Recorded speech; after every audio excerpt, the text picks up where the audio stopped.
Yo, yo, yo. What is good, everyone? I'm gonna make sure the audio is all good right now. But it seems like it's good from the levels I got right now. So we got PRM, Jose Gonzalez, Moss and Bones, Parkour and Prankster, Overlookers, I Am a Real Person, MB Trash. Shouts to all you guys in the chat. Love to see it. Love to see it. Now, let's see. Let me share the link, obviously, because I haven't shared the link.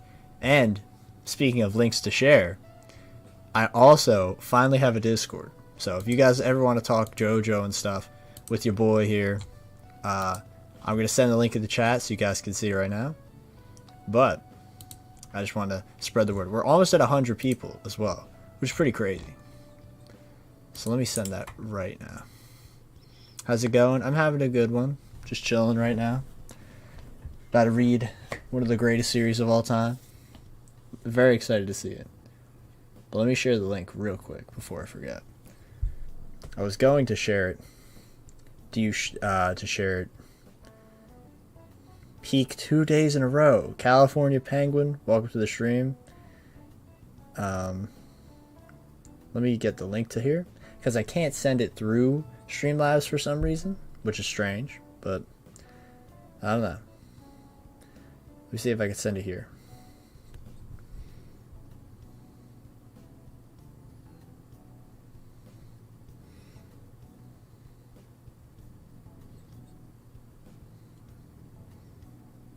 Yeah, I'm not ready for this. I'm not ready for this.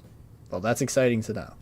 That is very exciting to know, because the less, to quote Tame Impala, another Kevin, the less I know, the better, and I know nothing except Rohan in this weird getup right here. So unless Rohan gets in this getup, Araki is wild once again this chapter. He's wild. But now I'm going to send the link to this in here. Let me just pull that up. Got to make sure the stream is known to the Discord people. So, shareable link. Boom. Announcements.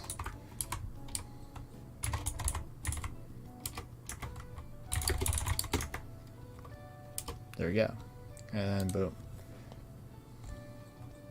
Alright. So, yeah. There, for all the people, now you should have the links, and we should be good to go. So, with that, I say we get right into it. Let's see. Araki is indeed pretty wild. I mean, he is her Araki, so it goes to show. Ronald Starr, welcome to the stream. Haven't seen your name before, so appreciate you for stopping by. One thing before I check, because in my last stream my audio was a bit weird. I'm going to check something really quick.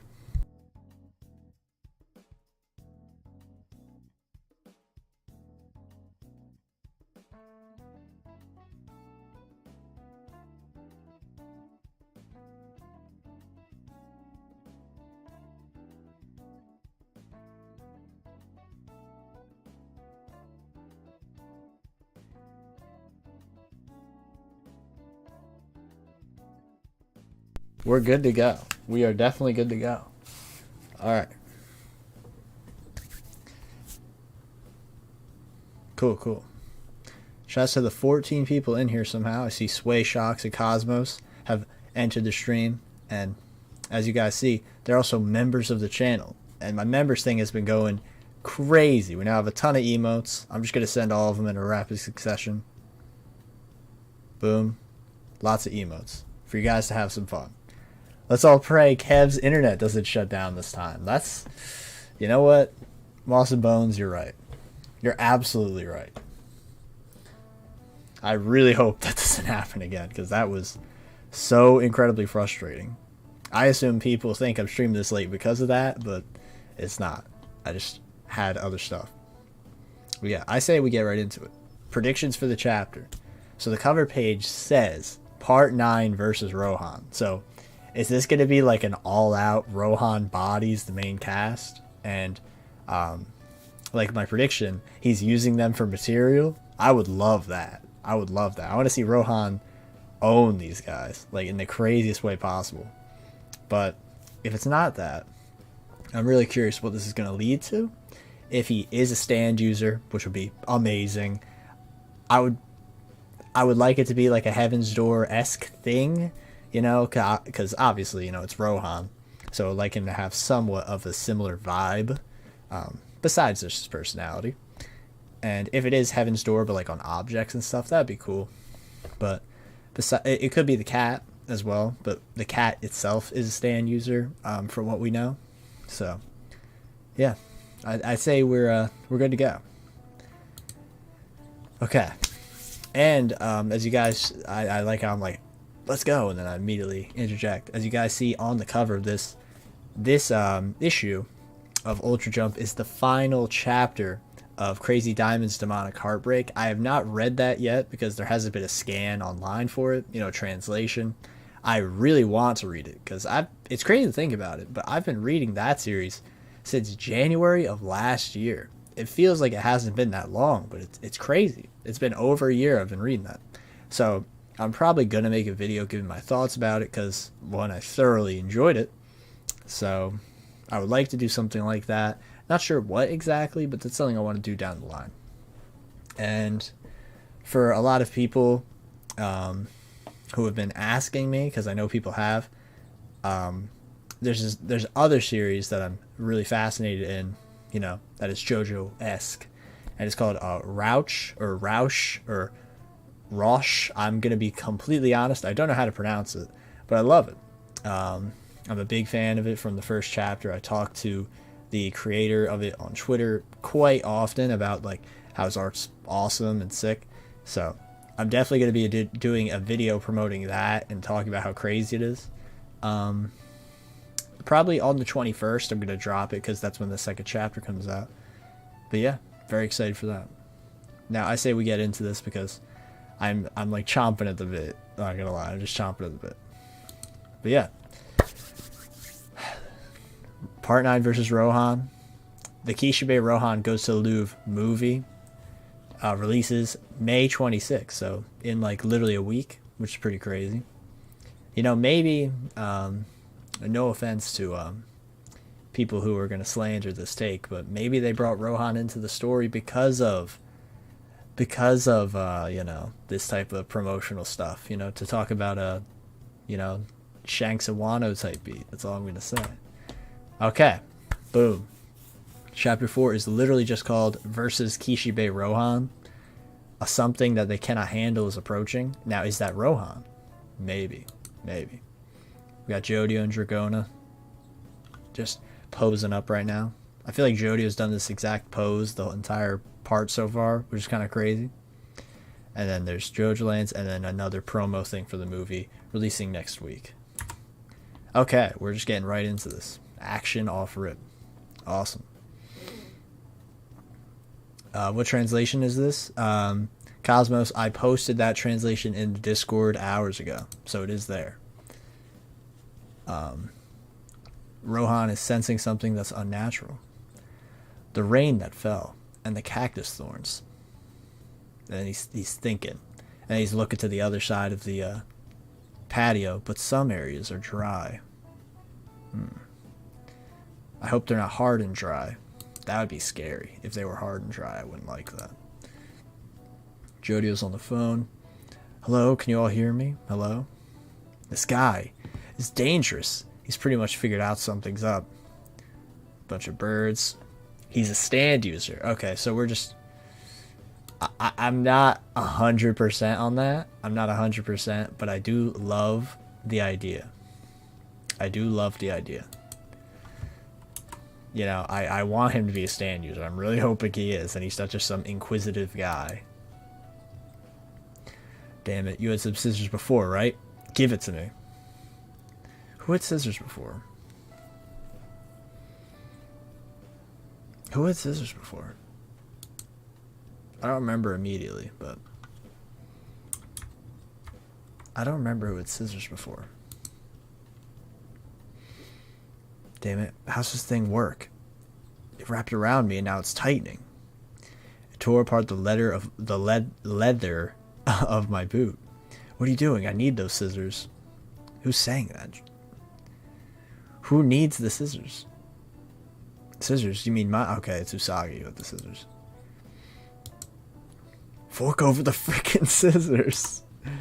Oh, those scissors. Right, scissors. Hand them over. Usagi is wild. He is so wild. I just want to know if the cat is for there for blood or what. Welcome to My Mind Becomes a Comic World. Appreciate you for stopping by. I heard the Detective Conan manga chapter, they consider Rohan a paranormal detective. That's pretty sick. Oh, Pink Chan, you want a pair too? If there's something around here you want, just say so. If you want the same sort of scissors, then I could use my ability, the Mate Kudasai, to transform into one. Wait, he's gonna... Oh, the ability would transform into one, not him himself. I was like, whoa. Crazy. And the wires like tightening around Dragona as well. And the scissors are trying to break through the stand, but I don't think it's working. Yeah, it's definitely not. It's definitely not.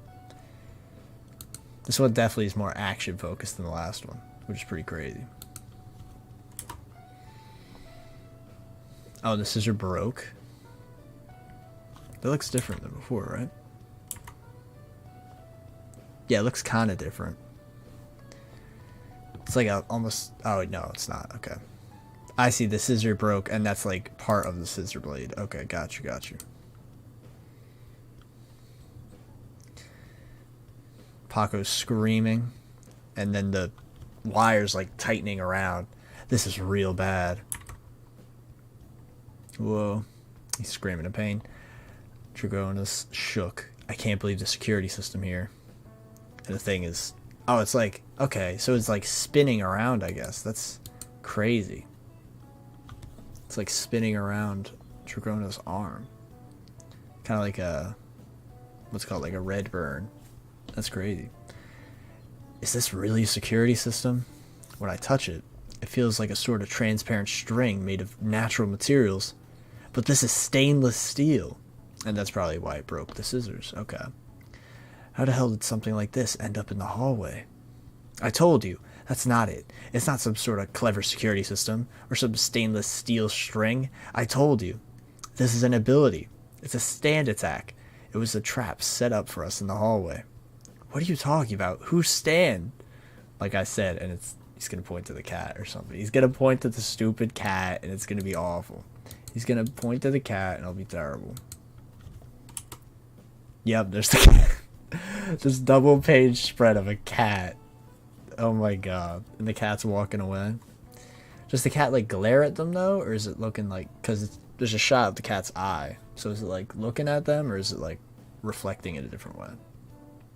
Anyway, the cat walks off either way. God damn it. What are you saying exactly? It was targeting us even before we came into the house. This ain't the time to be running your mouth about weird wacky ideas. I'm gonna read Usagi's dialogue now. You really should go further down the hallway. You can bet that string is set up there. It's pretty much invisible. Plus, it's floating just above the floor. Okay, so it's like a wire trap, literally. It's literally a wire trap. Okay, then tell me this. If you're so smart, why would a cat set up a string trap? I hate my brain. My brain was so brain rotted. I thought it was like a spring trap because there was like a Five Nights at Freddy's trailer I saw like yesterday. Oh, my brain is rotten. Nothing you've been saying has made a lick of sense. This isn't something where it ought to matter if it's an animal or a human. Even animals can see stand abilities. So that's interesting. That's interesting. Because I don't think we've had rock animals, but we haven't had like stand animals in this part yet, right? I don't think we have. So that's pretty interesting. Hold on, I'm getting word from the pool. Why is getting word in quotes? Araki loves quoting random stuff. Did you all get out? The owner went into the living room. He's mostly figured out what's going on. Can you all hear me? Okay. They're all getting a bit shook here. Masks are going on. Okay. This looks bad. Everyone masks on. Why does Paco's mask, like, look familiar for some reason? I don't know why, but it's like, I don't know, it's ringing a bell. No, actually, you know what he actually kind of looks like right now? You know what he actually kind of looks like?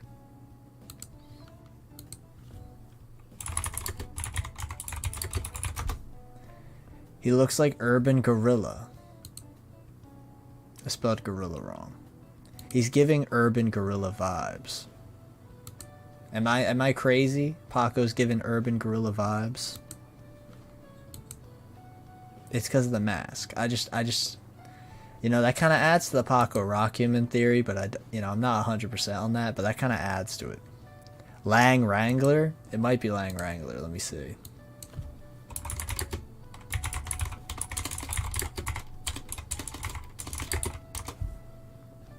It looks way more like Lang Wrangler. I don't know why I thought Urban Gorilla. But yeah, Lang Wrangler's it. Okay. This looks bad. Everyone masks on. Let's go out through that window. Lang Wrangler actually is kind of interesting because Lang Wrangler's ability is obviously about like manipulating like a bit of his body to like alter because of like gravity and stuff. That is kind of interesting. Let's go out through that window. Do we get these wires off first, or should we get it off after we're in the garden? God damn it. It's getting tighter. At this rate, we'll be leaving my right foot and your left hand in the garden. We'll have to get them off. I'll give it a try. Okay, we're going to see some stand ability stuff. Okay. Nice. Nice. Smooth operator. Okay, so what? Are they going to use smooth operator like get under it or something? Because it's all about moving stuff anyway. It's wrapped around a bunch of times. Can you move it? No way. You're going to be able to slide it off your wrist, right? I'm really done for. The wire doesn't have any gaps or loose points. This is real bad. It's cutting into my skin. It's like it's biting into my flesh. I like these little panels he has of screaming. That they are really cool. They are really cool. No, you've got it backwards. We're not going to slide the wire. This is what we're going to slide. Huh? Do it, smooth operator. Ew. What the... Ugh. That's foul. That is so foul. We just see Dracona's thumb like slide down. Ugh. Ugh. I mean, that is kind of awesome. I truly didn't expect that. Okay, and then when the wire, it like crushes in on itself and like evaporates. So that probably would happen in the end. You did it. But look, I was right. That string really is a stand. It totally disappeared. God, do you ever shut up? But anyway, I get it now. That's what we gotta slide. You know that scissor from before? It broke clean apart. The broken off blade. Give me that. Okay, so he slid it in between the wire. Ugh. Damn it. The hustle. Time to do your stuff. Oh my god. This is so like visceral. This part is filled with like these wild ass stands that are so like visceral. I don't know how to even describe it. It's so crazy. Okay, so he's using his muscles to push the scissor blade into the stand. And it's like the scissor blade is breaking on the stand. That's crazy. It's like sparking too. It's my muscles that are vibrating here. Go, the hustle. The scissor blade breaks, but it breaks the thing. Cool. Nice. Screw off. I beat your shitty trap, asshole. Now let's escape. No problems with the window. It's open. Oh, but the backpack's open as well. Huh? Paco, your backpack is open. Something bad's gonna happen. Something bad's gonna happen. Because they see the diamond and then they're going to go back. Huh. What am I doing? I'm sure I closed the backpack zipper. I must have. No, I definitely did. But then how? How did it fall out of your backpack onto the floor? Oh, this is gonna go so bad. This is gonna go so bad, bro. I'm just like, ugh. It's like, I feel like, alright. So this is probably Rohan is about to hop in and scrap, right? What if, okay, let's say this is Heaven's Door, right? What if Rohan wrote into Dragona, I unzip the backpack and I don't remember, or whatever, something like that. That's such a, oh man, this is gonna be crazy. Because obviously this is a page turn moment, so Dragona's going for the diamond and another hand. Oh, we're not. He's not showing who it is, but I see the little bracelet, so I know it's my man's. Dragona's grabbing for it, and then. Oh wait, okay. So we can assume that's Rohan, and Rohan is about to touch Dragona, meaning Dragona could get, bookified or whatever. Dragona is looking at the person, and Rohan. Okay. Oh, okay. I don't like that menacing little glare from my mans here. I don't like that menacing glare. And he's in the cook room. He's in the cook room, guys. He's in the cook room. Rohan's going in. Dragona is shook with sweat beading through the mask. Oh. Rohan's looking menacing right now. My guy's looking mad menacing. Mad menacing. Crazy. Were you the one that opened it? The safe? Quite impressive. But what will you do now? That shading is crazy. The shading on this panel up here is insane. Okay. You haven't done so yet. But if you pick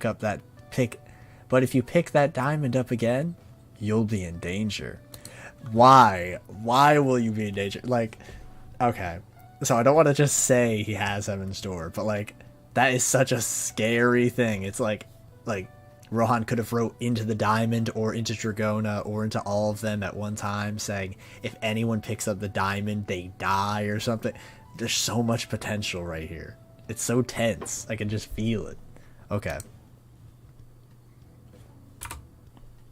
Oh. Not picking it up, are you? Okay. Oh, not picking it up, are you? No, I'm just feeling bad for you. Now we'll need to tie you up. You really would have been better off hanging out by the side of the pool. Hey, what the hell's going on here? What? What's the diamond that was in your backpack doing all the way in the hallway? 1, 2, 3 people. And you mentioned something about tying me up. I'm afraid that's out of the question. The same goes for taking the diamond. Bro, it's... My man's is going in right now. He's going in. Like, I'm just trying to... He's going in. He's like, nah, this is my house. My house. This is all I needed, Rohan saying that, oh, no big deal. No big deal here. Oh my god. Same goes for taking, like, I don't even want to know if he has Heaven's Door. It's just like, I feel like he's gotta have it. He's gotta have it. Like, I just can't even imagine him not having it if he's this cocky. It's like, he's got to have Heaven's Door, but how does he have it? Is it like on people? Is it on objects? The potential's unlimited, bro. Alright. Seems like we're almost done. I can't tell, though. I think we're like a third, not a third, like 2/3 through.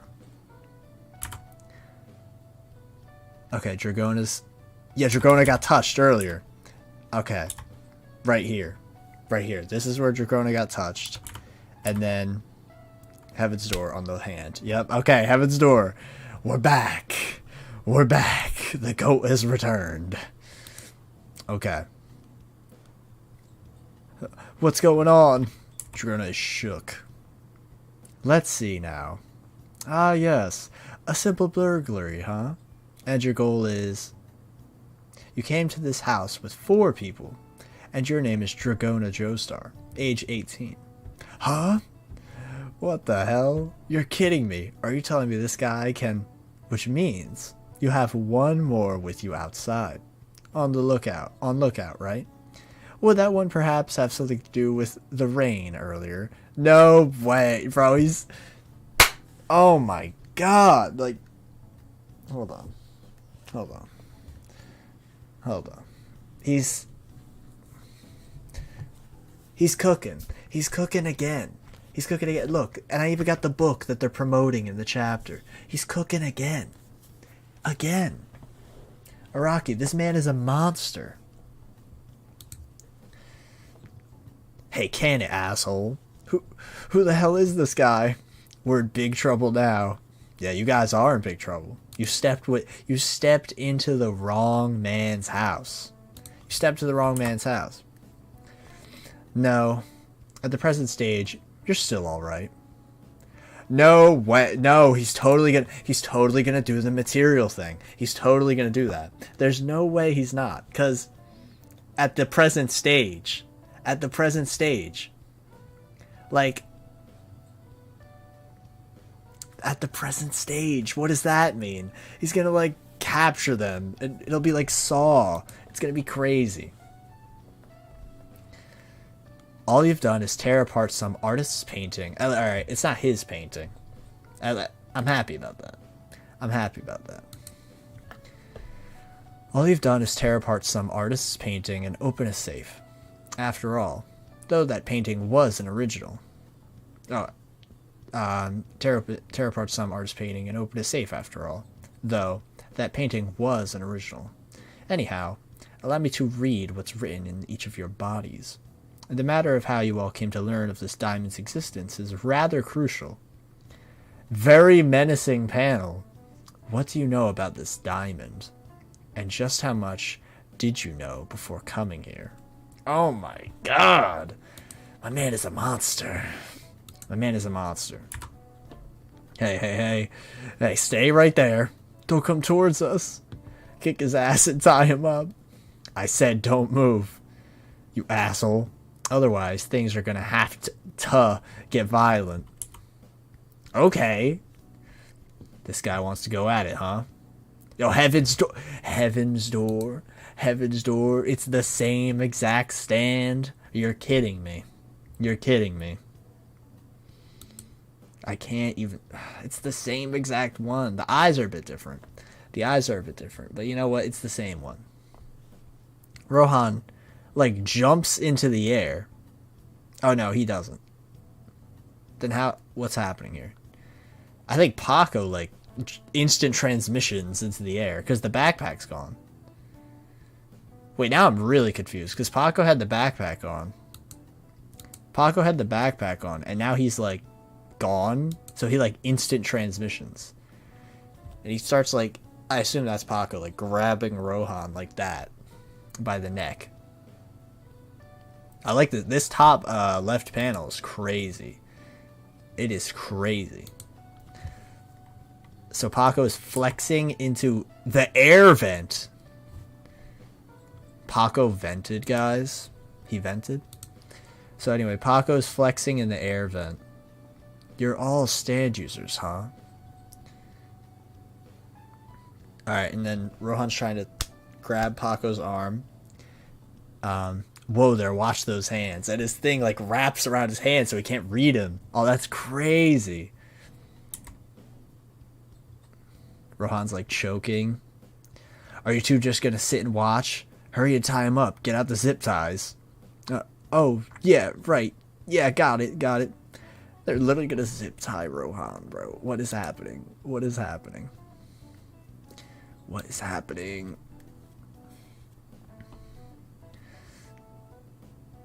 Do you want this?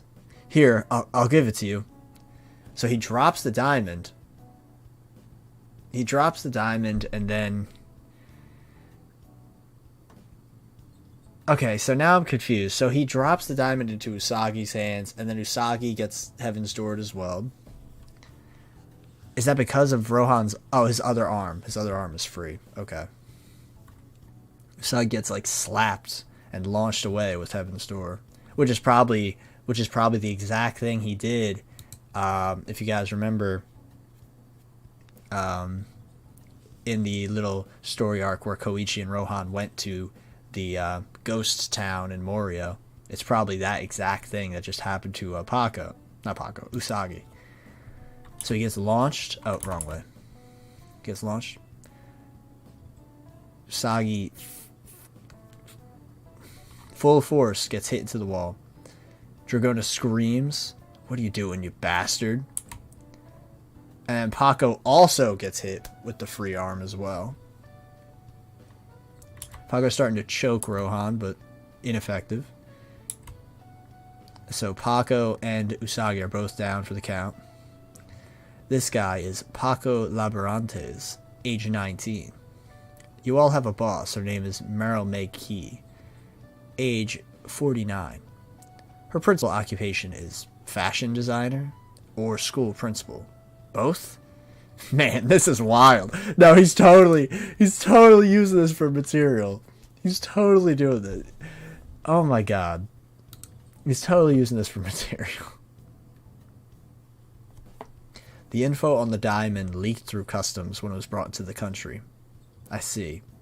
But I don't really care about that part. Looks like your goal is simply to get a share of the money from it. There are 4 of you, so each gets about $30,000. For that reason alone, you came here to steal the diamond. Quite simple. I'm relieved. Though, you all are in quite an unsavory situation. Dragona is shook, heavy breathing. I'm absolutely sure. I've been holding it. I've had it ever since I caught it. I'm certain that right now it's in my hands. I can feel it in them right now. But the diamond, what is this? What is this? The diamond is like not even a diamond? Are you kidding me? Are you kidding me? So now I'm confused. Now I'm really confused because I thought Rohan was like writing in them like you aren't aware the diamond is gone or something like that, you know? But now it seems like the diamond itself is a thing, and maybe Rohan's trying to analyze it for story potential, you know? It's just, I don't know. What I'm really trying to think about, and what I'm really hoping is not, is if this is supposed to be like a Rolling Stone-esque diamond thing, you know, part 5 ending type thing, I would hate that. I would hate that. I would hate that so much. I don't think it is, but I'm intrigued. I'm very, very intrigued, to say the least. Like, I have no clue what to even expect right now. It's just, I feel like there's so much that could be uncovered here. So, the diamond's alive. The cat is alive. Rohan's a stand user. So the cat is just here. If it's Rohan's cat, which it seems like it's not, which is the funniest part. Why is the cat after the diamond? This is so confusing. It's so confusing. Do you think, is the diamond meant to be an inversion in some way? Because the stand arrow is like a rock from space. Is that supposed to be some kind of, you know, thing like that? I don't entirely know. Okay. Let me look at the chat, because I stopped looking for a while. Lang Wrangler was the last thing I saw. And he really does look like Lang Wrangler. They do not disguise their identities at all. I'm so glad Araki gave us another animal stand user after so long. Yeah, it is pretty cool. It definitely is. Last one was Foo Fighters.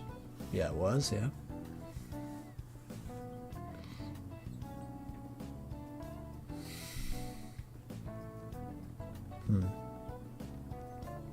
The cat from part 4. Oh, okay.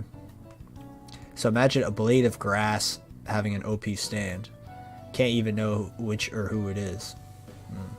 So, and that's interesting you say a blade of grass, because like a lot of people assume this is a stray cat parallel, and stray cat obviously is natural, and this cat makes blades, and like you say, a blade of grass. That could be interesting.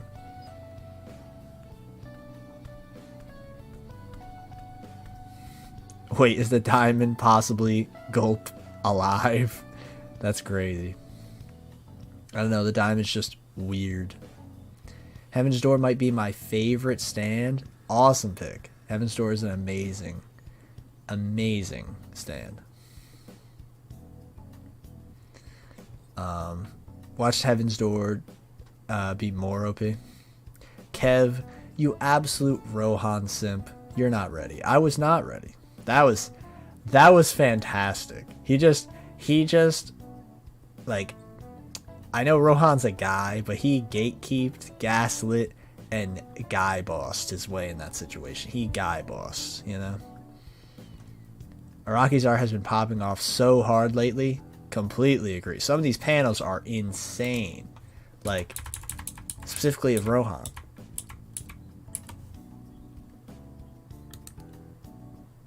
Yeah, nah. Like, this panel...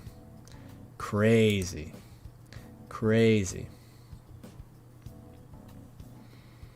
The man of my nightmares. I don't care if he's a weirdo. I still love Rohan. I agree. Heaven's Door versus Bohemian Rhapsody, who wins? That's hard. I feel like they're both very broken, but...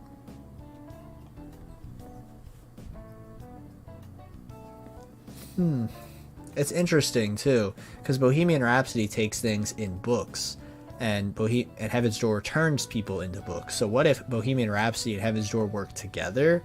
That'd be interesting. Like, imagine that. Yo, Luca Ganella, welcome to the stream. I remember you from last time. You were pretty chill from what I remember. Heaven's Door counters Bohemian Rhapsody instantly? I don't know. I feel like it's kind of the opposite. Honestly.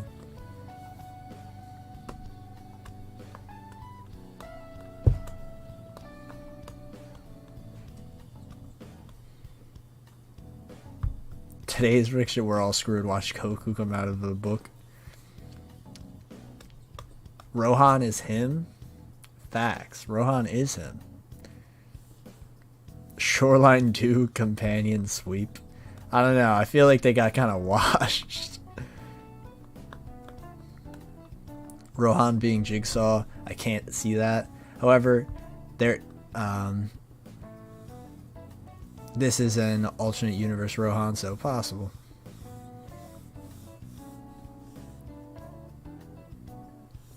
Rohan is literally him. I mean, yeah. Caught venting? Okay, I'm so glad. I'm so glad I'm not the only person who instantly was brain rotted to say venting.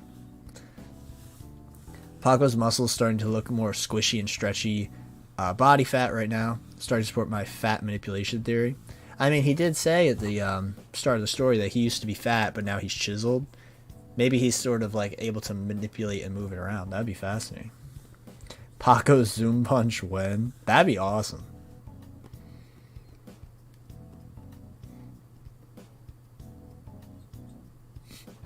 Wait, if he can do that with his muscle type stand, then he could become an athlete. Not only would he make a lot of money,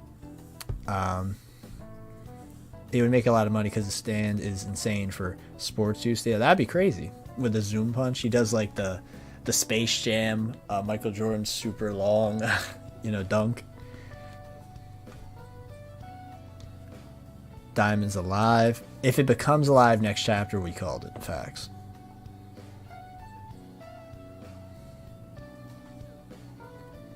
The diamond isn't a bound stand or a rock animal. It's just an implanted trigger for Heaven's Door. I could see that as well, but the one thing that's kind of keeping me suspect is the way it like just fell through Dragona's hands. That's the one thing that's making me like,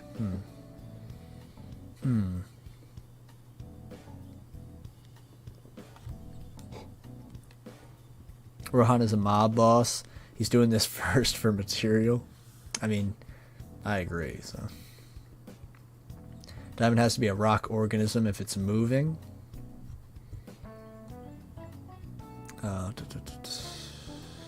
Where did it go? If it's moving. There it is. Rohan seemed to be very curious about how much they knew about the diamond. The diamond is kind of crazy, to be honest. I see the vision. Moss and Bones, I see the vision. Diamond is alive. The diamond is an imposter. We gotta vote it out. Rocket Cat 86 says, do you think Rohan will be a permanent addition to the gang? A permanent addition? I can't say that.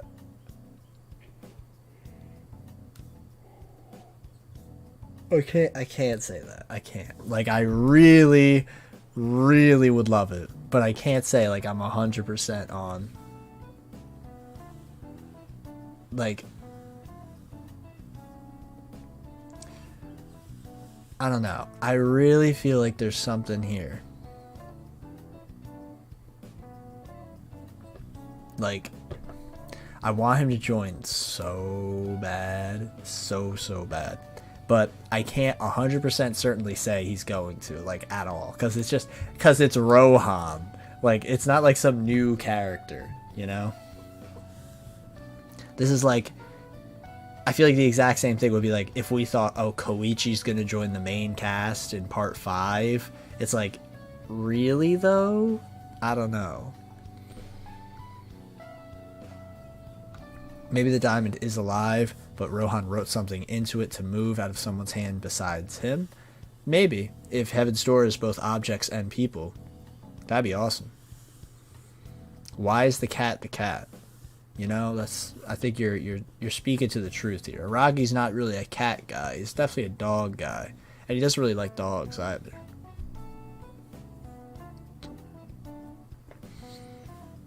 Rohan will be part of the gang. This next story will be in Breaking Bad. What if the diamond is alive and the cat is its stand? No, the cat is a thing. We know the cat. If the cat is a stand as well as a stand user, then you know what? Sure. I have no idea what we're doing at this point. There are now 4 Usagi death flags for real. 3 in chapter 2, and man has RIP written on his face. You're kidding me. You're kidding me. He actually has it on his face. Okay. I see it. I think it could easily just say air.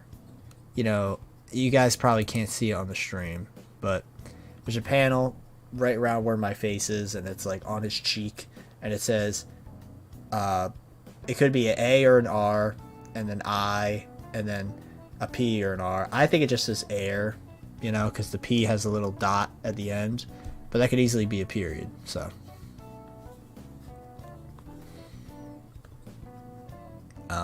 So is the string being controlled by spin? You mentioned that it was spinning. No, oh, I did mention it was spinning. I forgot about that. I was saying it was doing like a red burn, like on Dragona's wrist, because it even had sound effects of it like whirling around. Oh my god, that would be painful if this is like. I would kind of love it. I'm gonna be 100% honest. But that is fascinating. Kev, what do you think about the cooled lava that's being studied by Rohan? It might be a blessing from the earth, a volcano, to add to the volcano theory, you guys. I would like that. I like the idea of it being a blessing of the earth type thing, like the walleyes, or the the place where the holy corpse was. Like, I feel like that's interesting. I don't know how sold I am on that, but I love the idea. I love the idea. I think Mate Kudasai would be more useful if Usagi used a voice recorder to archive wishes from other people to make. Kind of like how Mista has a stand, but had a real gun. Right now, it lacks in combat. Parkour, I think you're kind of cooking right there. I feel like, I don't know, would it work if it wasn't like a genuine want? That's the one thing I'm thinking, but I do like the idea. Davidator12 asks, first, welcome to the stream. I don't think I've seen your name before. Asks, could the diamond be like an alternate arrow? Would make sense since it was, if it was created by a blessing from the earth, from the volcano, or from the walleyes. Yeah, we were talking about that earlier. I think that was like the first thing I said before looking at chat. Like, maybe the diamond has some sort of stand arrow-esque properties because it's like a gem that kind of moves on its own, sort of like the stand arrow. That would be interesting. That would be really interesting. So now if the rest of the gang are knocked out, I think Dragona versus Rohan while Jodio fights the cat. Interesting. Interesting. Okay, I like that. Because cats hate water. Because cats hate water. You know what? That alone just sold me that that's going to happen. That alone. Yeah, the author of JoJo is definitely a dog lover. Like, look at every dog compared to cats in his series. Yeah, I think he loves dogs, clearly.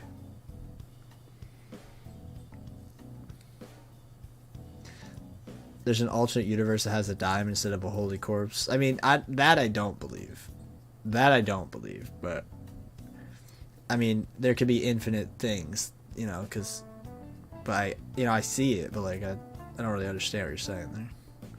Johnny Joestar reincarnated as a cat. If the cat's name is JoJo, then we know who to look out for.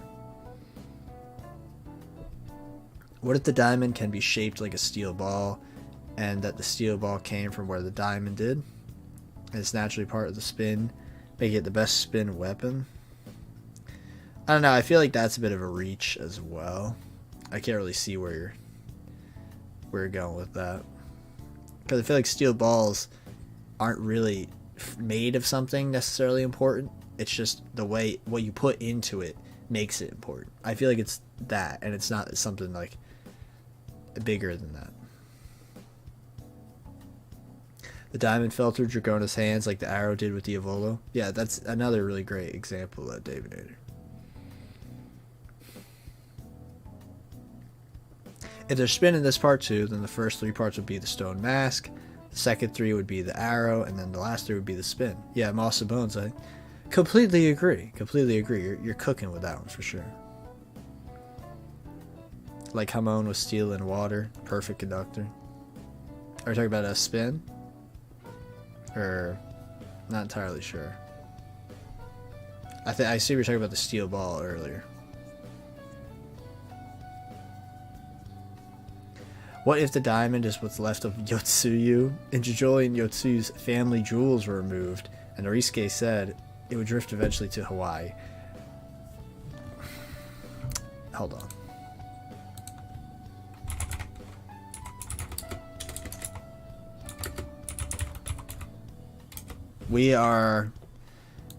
That is so hyper specific that I feel like it has to. That is so hyper specific that I feel like I have to look it up, parkour.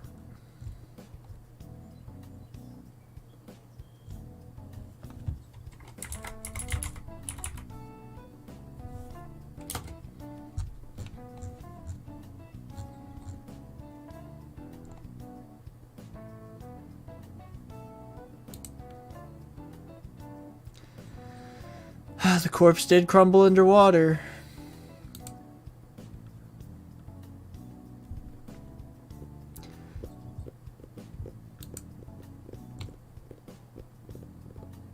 Hmm.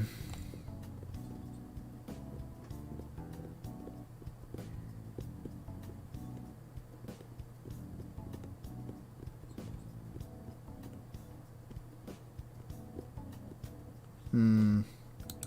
You might be onto something. You might be onto something. Johnny B. Cat. He turns into a cat. I mean,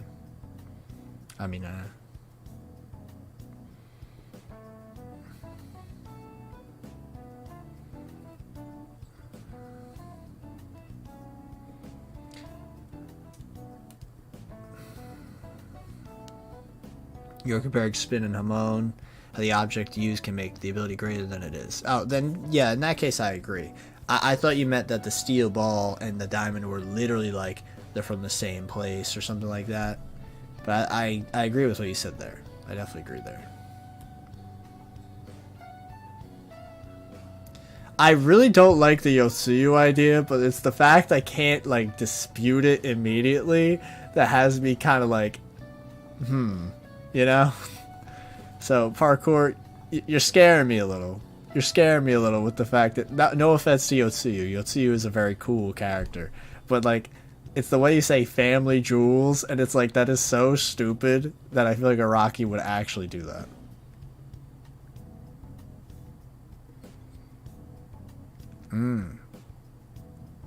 Nexter Lie, welcome to the stream, says, hey, I've had this theory for a while that Jodio and Usagi's relationship is probably going to be important in this part, as I believe they are inversions of Diavolo and Doppio.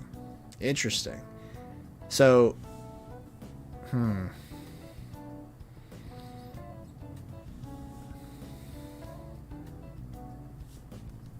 interesting. I do like that idea, because I feel like you're saying Usagi is Doppio, right? Because Usagi's very carefree and sort of in his own world a lot of the time, and Jodio's Diavolo since he's more serious. That's interesting. I do like that potential. So, what if the drawing of Rohan and Jodio is actually them working together later to find out the bad guy who wants the diamond? No, that's definitely possible. I definitely think that's possible. Actually, let's talk about that. So Araki's just a weirdo again. I get that you could interpret the string as, you know. Let me turn off the filter real quick. Oh, not that one. I get that you could say that this string is obviously a reference to the cat string ability, but the music just stopped. Oh, okay. Okay, the music's back now. You could easily say that this is an allusion to the cat string ability, but no, Araki, you're weird again.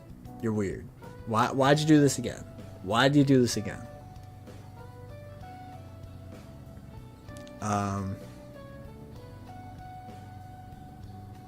Let's see.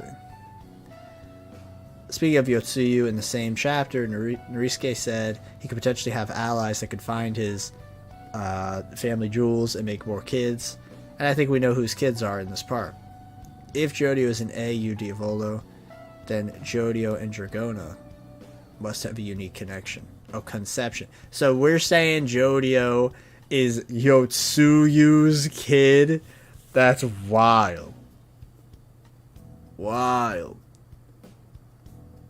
bro. Yotsuyu. Everyone's thinking like, yo, it's gotta be Diego Brando. That's his ancestor.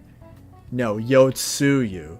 That's great. Yo, honestly, parkour. If that's confirmed, I know exactly who to pinpoint. That's crazy. Really think all the Hawaii references in Jojolands are just Araki pining and not setup? I don't know. I think there's definite potential for symbolism in the environment. Because why would he pick Hawaii of all places? Like, for when Araki does specific places, it seems to be more specific to either a theme he's trying to get across or an aesthetic he's trying to get across. Like, obviously, Italy, mafia story. Very obvious. America in the past, Wild West horse story. Very obvious. It fits the theme very well. Small town, part 4, murderer serial killer story. Makes sense. So that makes me think, why exactly is, why are we in Hawaii? There has to be something more to it. And I really think it's about the wealth gap, especially because these characters are focused on being criminals, and now we're meeting this super rich dude. I feel like there's something here. I really do. Nexter says, my buddy did a video on it called Jodio's True Identity. Interesting. I'll look that up after. I'm curious. I have one theory that Jodio and Dragona's father is the recreation of Dio's... what? Hold on.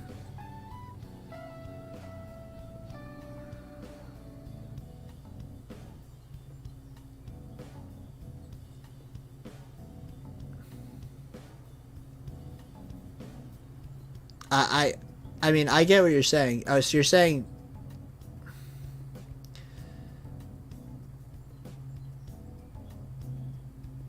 Oh, so you're saying their dad is like Dario, how he's just like a piece of shit? Okay. I was getting a bit confused with the wording. I could see that. I mean, I definitely can. Flame Emperor and Namas and Bones, I see the vision. I see the vision. I'm just saying, Araki, he does his thing a lot of the time. I remember the octopus panel. I remember he's just doing it. He's doing his thing. Need Hot Pants to be his great grandma. Hey, if Hot Pants and Diego did get together somehow, that's all I gotta say. Shouts to Hot Pants. I unironically have a mega theory that I'm planning on making a video about that predicts Toru, one of my least favorite characters, is Jodio's dad, and Rock Human Birth is going to be a parallel for Diavolo's Weird Birth. And the stuff about Usagi and Jodio being important to each other is from the promotional image of Jodio and a bunny. Yep. I know the Chinese do your thing. Having a character literally named Bunny is too obvious to not pay attention to. So I like that idea. I despise Toru. I despise Toru. So if it is a rock human, I would actually more rather lean into the Yotsuyu thing. But I do like the Usagi Jodio connection you make there a lot. I definitely think there's potential there. Let's see. Dragona's design has flowers like Yotsuyu. That is very true. Very true. The Snapdragon, welcome to the stream, says, I love how Rohan is still hitting a pose while tied up. Yeah, he knows how to serve on the daily. Rohan knows how to serve on the daily, Why isn't the Speedwagon Foundation involved? We know Lucy Steele and Joseph worked for it in the last part. Why aren't they involved? I mean, I don't really know. I don't really understand why exactly they would, though, is the real question. It's not that they don't need to be involved. It's that, do they need to be involved at the present time where there is no real action going on with our main characters? I get it, they're Joe stars, but yeah. They are in a world-ending situation,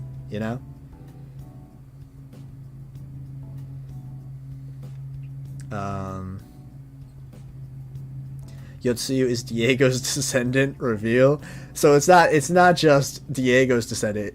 Yotsuyu is also Diego's descendant, and then so we get both at the same time. Now we're cooking. He's a rock human descendant of Diego Brando. Now we're cooking.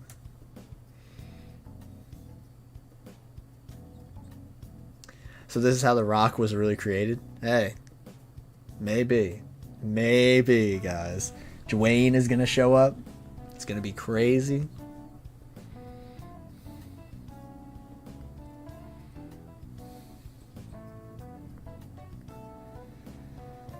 You just got done reading the chapter. What's good? Welcome, Gyro's Balls of Steel. Appreciate you for stopping by. Rohan's always slaying. Facts. Didn't reveal nothing while reading Dragona. So sad. Yeah, no, Dragona's... We're waiting. We're waiting for Dragona to be like the character that we want them to be, you know? Because Dragona's cool. I'd give Dragona a solid B minimum right now. Dragona is cool. So I'm just waiting. I'm waiting for the greatness to come. They already did something really cool with their stand earlier, so that's awesome. But we're waiting. We're waiting for the stuff.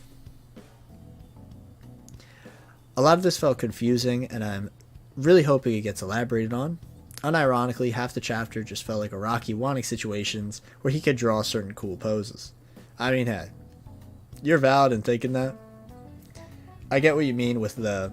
It felt very slow because it was very climactic with the build-up of, you know, getting the chains off and a lot of body horror stuff like with the thumb, you know?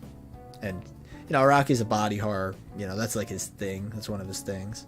So I get what you're saying. It felt like it was build up to the Rohan reveal for most of it, but I can understand what you're saying. The Rohan live actor needs to do this pose. Yeah, he would serve. He would serve in this pose. Yeah, I can't wait for Dragona's arc. Neither can I. I'm very excited for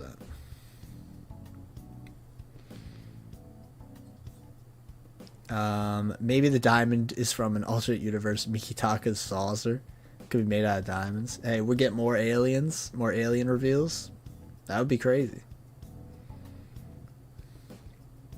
Oh, here's the thing about the lava that's actually part of that theory.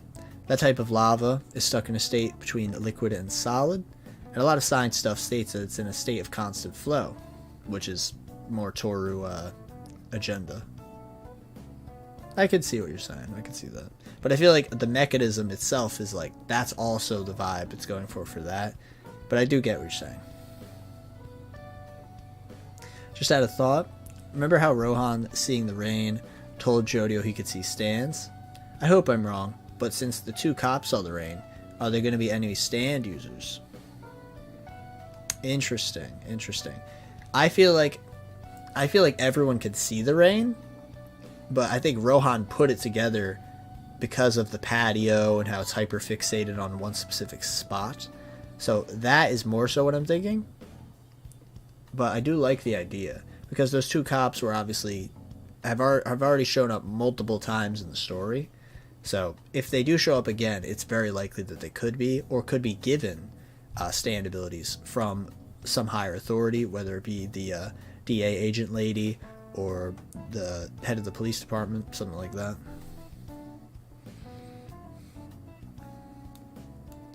JoJo live action movie, The Rock plays the Rock humans. Yeah. He is a rock and a human. Also, sneak peek in my theory, the volcano is the main villain, and the title means JoJo versus Lands. The volcano is the embodiment of the flow, and the apex mechanism Jodio was talking about. I get what you're saying. I really do get what you're saying. However, I don't agree with the idea that the volcano is the main villain. I feel like the volcano is symbolic of Jodio. So we just interpret it in very, very different ways, but I could see that. I think Jodio is going to become the volcano, essentially. Not him fighting against it. The Rock and the WWF and have the best stands. Maybe.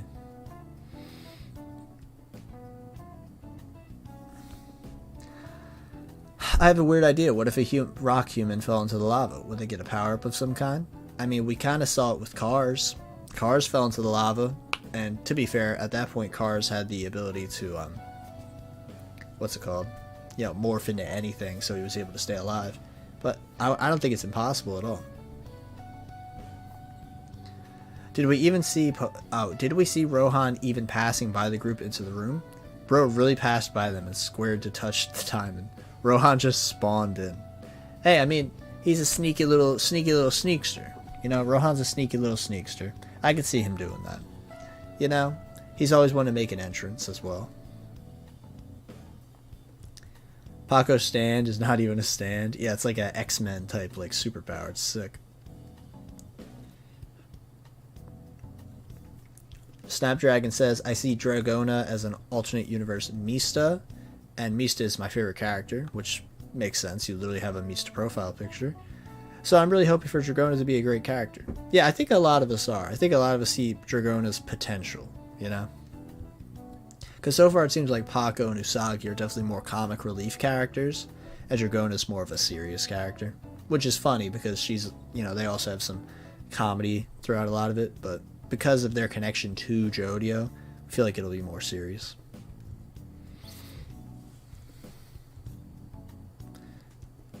Let me see this.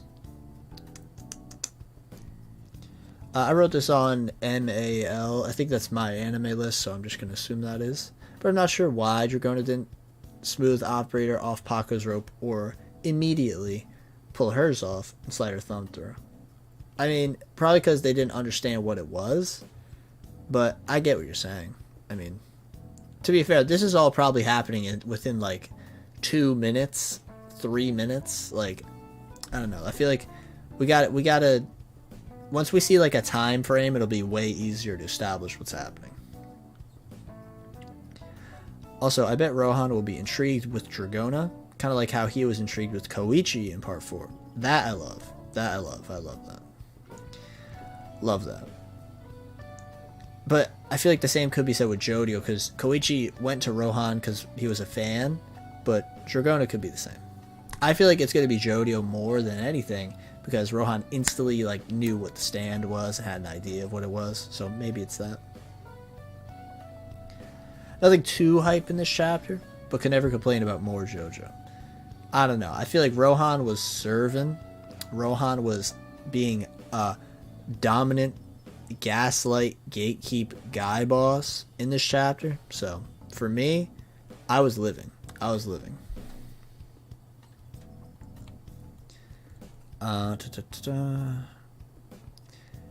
like, what did Paco grip to on the ceiling? That didn't look like a normal vent or a light a house would have. I assumed it was an air vent. You know? Because the meme about venting. Did we even see Rohan? Oh wait, he just spawned in. I read that already. Why did Rohan half hide in the doorway instead of stepping out and seeing the intruders in his house? That was strange. That was pretty strange. But I guess it made him look more imposing, but it was strange. I think that Rohan makes Dragona take the diamond from the bag by writing on... Oh, you thought that as well. See, I thought that as well, but I'm not entirely sure because we didn't see anything beforehand. I think the diamond itself might have just left the bag, which has me even more intrigued. How did the diamond unzip a bag and everything? Very interesting. Viviana Westwood makes returns in part 9 as one of the cops. Hey, that'd be crazy. One of the best Stone Ocean fights. But, you know, that'd be insane. I think it's glitching. I also really agree with people talking about how Usagi being a Diavolo-esque villain.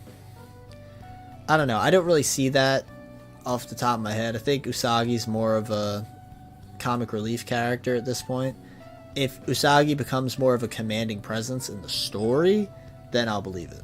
But at this point, I can't. The power is awesome, though. His power is clearly the best one. The mechanism could be visualized as the flow of lava, like Fate being the wheel or the red strings. No, I definitely agree there. Yeah. What if the diamond is a new type of rock insect? I mean, that could definitely be possible. It could definitely be possible. I just don't think it'll be that. I feel like there's something different about this one in particular.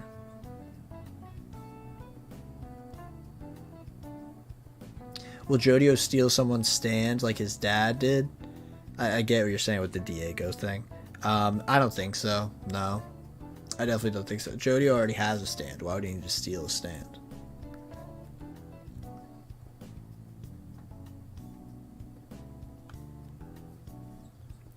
No Forever says, oh, this is kind of... Oh, this is awesome. Hold up. Has anyone else brought up that Paco's abilities are similar to Santana, with him going through vents and maybe being a rock human.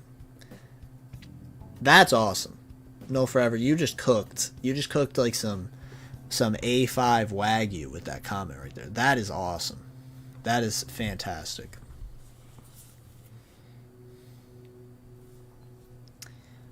Hmm.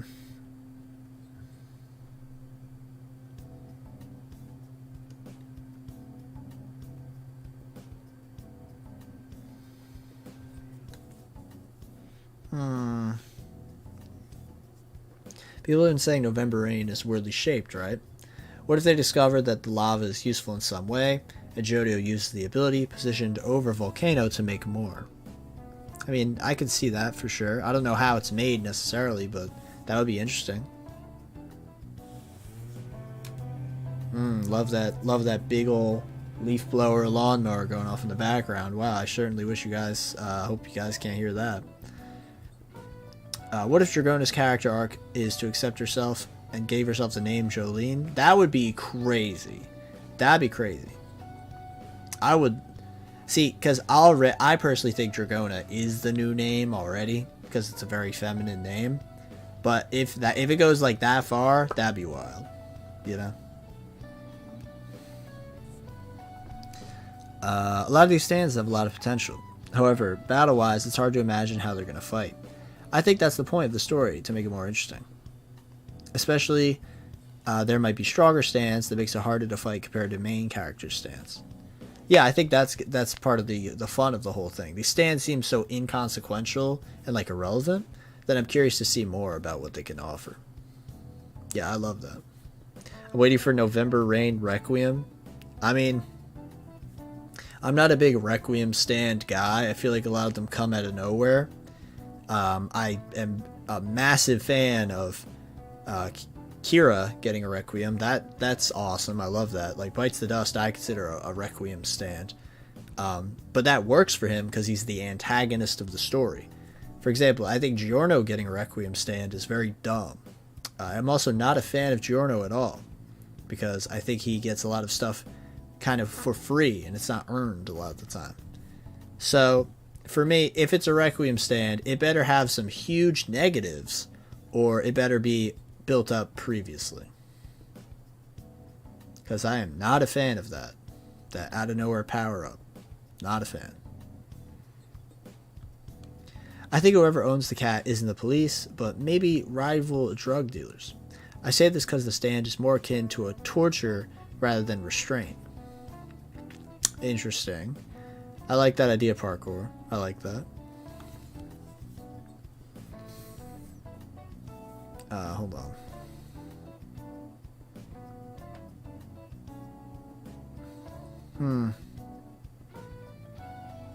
I don't understand what this fraudulent fast forward means, but I'm not going to go into it. I don't understand what you're saying.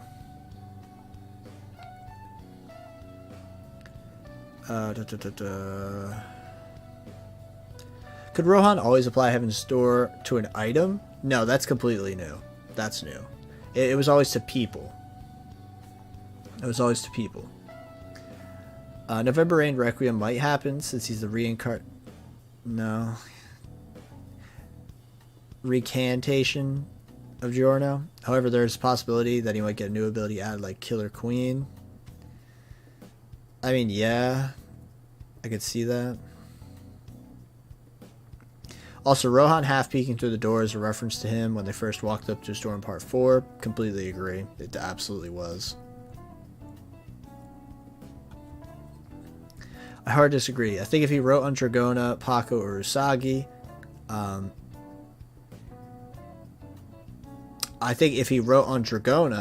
Paco or Usagi would have stopped him. Unless he's doing a Dio-esque move,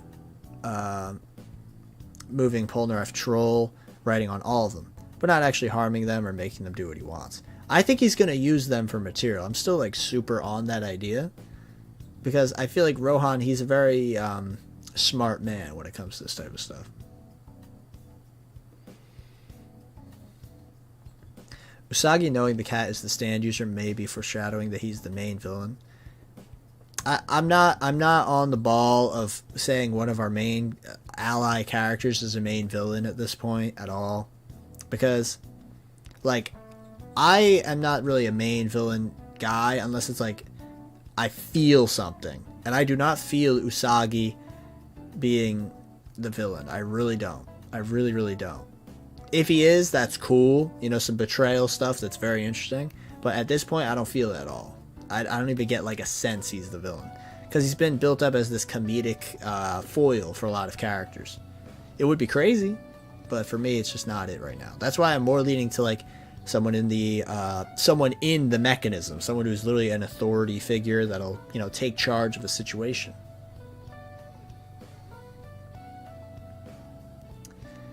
Yeah, but if the diamond is an alternate arrow, it could still be applied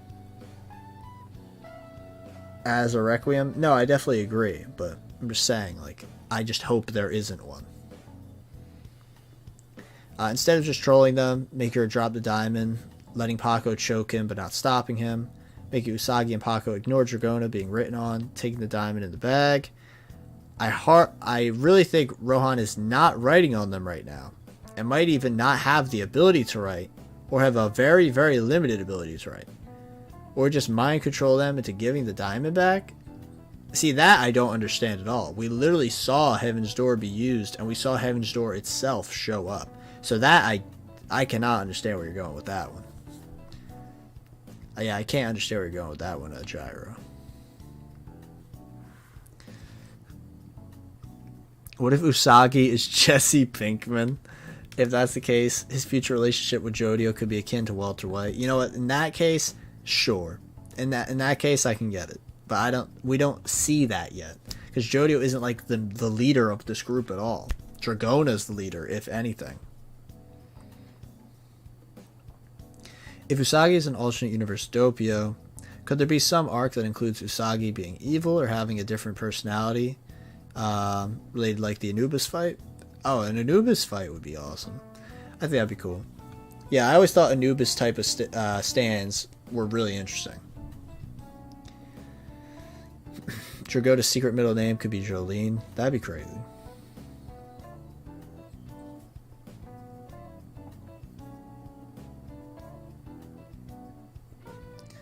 Supposedly Dragona was holding the diamond the whole time after she grabbed it, but there's a panel in between that where her arm is on her waist.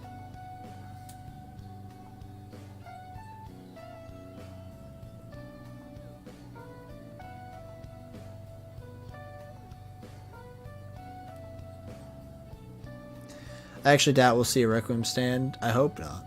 I really hope not.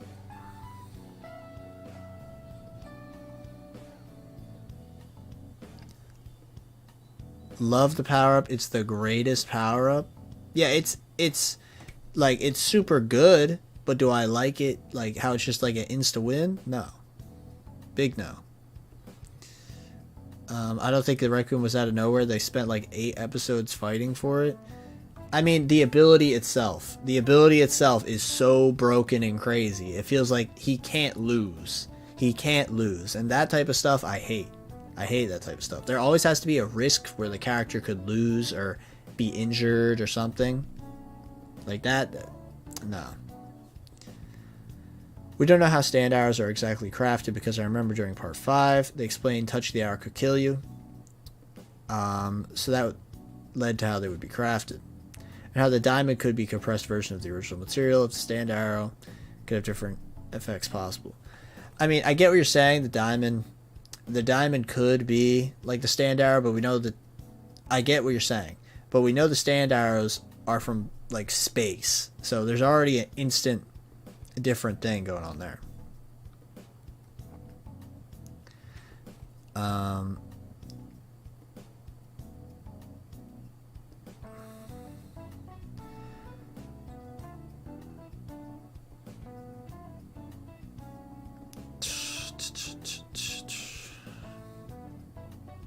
Imagine that with the November Rain Requiem, we could finally get an explanation of what exactly stands are, and how the virus, blessings of earth, and corpses relate. That'd be interesting. I mean, I would like that. I feel like Araki might not do that, to be completely honest with you. I feel like Araki doesn't necessarily care about where stands are from, but rather writing stories with them. But if we get something, that'd be awesome. MB Trash comes spitting. You know? Says, November Rain getting a sudden power-up near the end of the part or something sounds kind of lame, to be honest.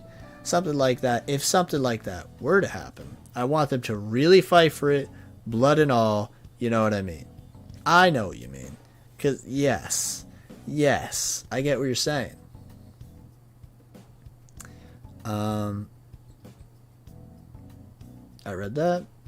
I'm still absolutely convinced Jodio or crew will be the bad guys. I mean, they're literally drug-dealing criminals. I feel like... But here's the thing.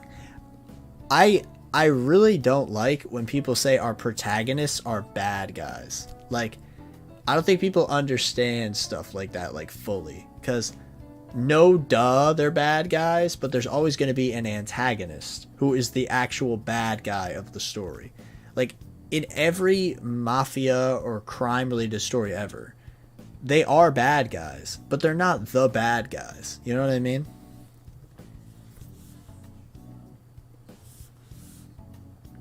I feel like in this part, Araki will reintroduce the failed concept of a teammate to betray the others, like he wanted Fugo. Personally, I think Jodio or Usagi are possible candidates. Well, in that regard, that's impossible, because Jodio is our main character, so him betraying the others would mean the others are now the bad guys. It doesn't matter if they are considered the heroes of the story or not. Jodio is our eyes into this world. That's Jodio. It doesn't matter if he is not with anyone else. Everyone's a bad guy except him, to us at this point.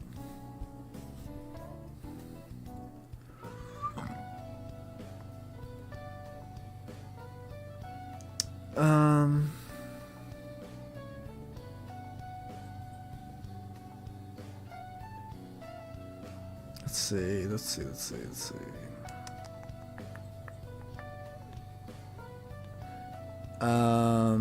Possible candidates, not necessarily a main villain, but being put in an ultimatum. I mean, that'd be really great for the drama. Araki planned for Fugo to betray the Far 5 gang, but chose not to go through with it because of not being in a great place. He may bring that plot point up again at this part. No, I definitely see that, Airwolf. And also, I haven't seen your name before. Welcome to the stream.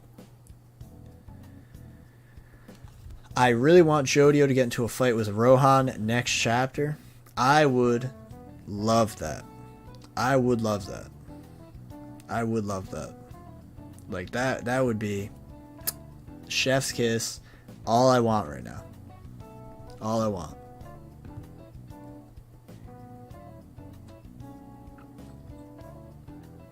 The reason why I think Rohan doesn't have the ability to write is that he had every opportunity to, but chose not to. Oh, you mean writing stuff into it. You still think he can read, though. Okay, that's interesting. That's an interesting, like, nerf to it. Okay, I like that. I think he does have the ability to write still, because he, like, launched Usagi into the wall. So I think he still has that ability, but I do, I understand what you're saying. Gary Gearboy, welcome to the stream, says, just finished a chapter, Paco's great. Also, I feel like they need to nerf Rohan's stand. Well, I mean, he is Rohan, so I feel like he's in his own world, What if Usagi had a personality problem, but he needs drugs to suppress it and keeps his composure in a way? That'd be interesting.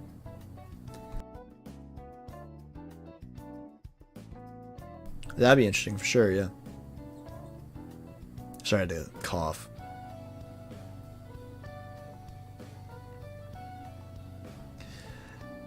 Kev, do you think the diamond is a rock animal? Personally, I'm not sure. I feel like the diamond has some sort of weird ability to it. I don't think it's a rock animal, though. But there's something more to it, for sure. One thing I really want to see is Rohan unwillingly get dragged along with our main crew, like he did in Part 4, but eventually becomes neutral-ish ally. That'd be interesting. I don't want him to be in the main cast, like, at all. If he's, like, a mentor-ish figure, that could be interesting. If he's using them to help them get money in some way, but get something else in return, ergo material for stories, that would be more interesting for me. I don't know. I want some dynamic to be built here where Rohan is relevant, Not main character, but relevant and important to the story. That I would like. I would like that.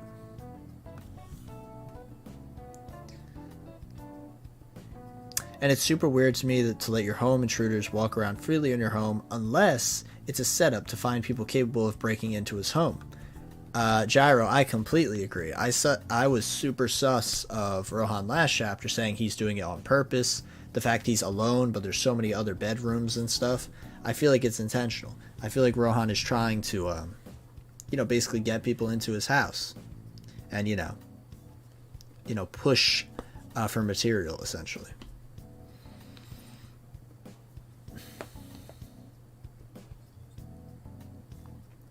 Man, I just love Usagi. Where's it? For some reason, Araki adding a beret to him shot him up from goofy to unironically cool. Like, seriously, I just hope he's Jodio's Yasuo, so he's a huge part of it. I mean, that would be interesting. That'd be interesting.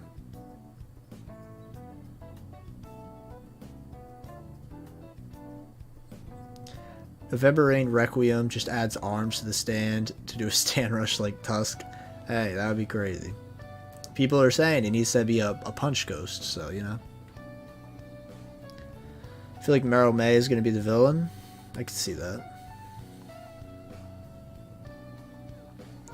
Next July says, last thing, then I got a dip. I love how Araki seems to be delving into how stand users feel about having a stand, and the personal emotions that come along with having a stand. Like in Chapter 2, Jodio being a bit disappointed that others not seeing November Rain, meaning there was no point to announce its presence, and the constant usage of the phrase, he can see. I like that idea. I think it's interesting that we're seeing narration from someone who clearly has, a lot of insecurity around them, which is obviously super different when it comes to JoJo, in my opinion, where a lot of the characters are very confident and self-assured. And Jodio is really not that, so it's pretty interesting. Perhaps this part will be a sort of statement on the American justice system, a statement on the underground drug trade in America. I think that could be an interesting topic. I agree. Seeing people from the top of the ladder and the bottom of the ladder. Yeah.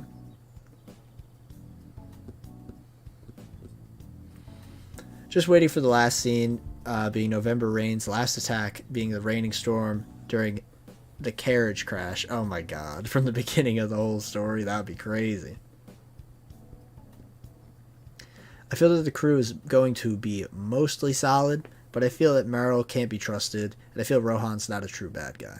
I agree, Gary Gearboy.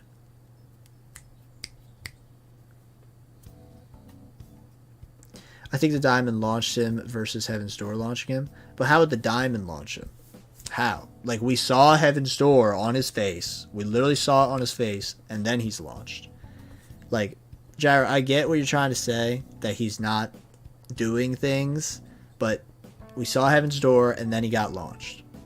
I feel like just because we didn't see him right into him, that doesn't necessarily mean he's not doing anything. Like, for example, Paco was hanging from the ceiling. He wrote in Heaven's Door, and suddenly, Paco, who did not touch the diamond, is now on the floor unconscious. Like, there has to be something more to it. I feel like you relying on the diamond is dismissing other ideas. And, like, it sounds like I'm also dismissing other ideas, which is fair. I might be dismissing other ideas. But the diamond thing doesn't even work if we look at it from the Paco scenario. So I feel like there has to be some different way Rohan's able to manipulate these people. He might not be writing in them. He might not be. But I feel like he's doing something different, if that's not the case. I really feel for some reason that the diamond's alive. And I wanted Rohan to be Jobin's sons, though I felt it when I saw him. No Tsurugi Kishibe this time.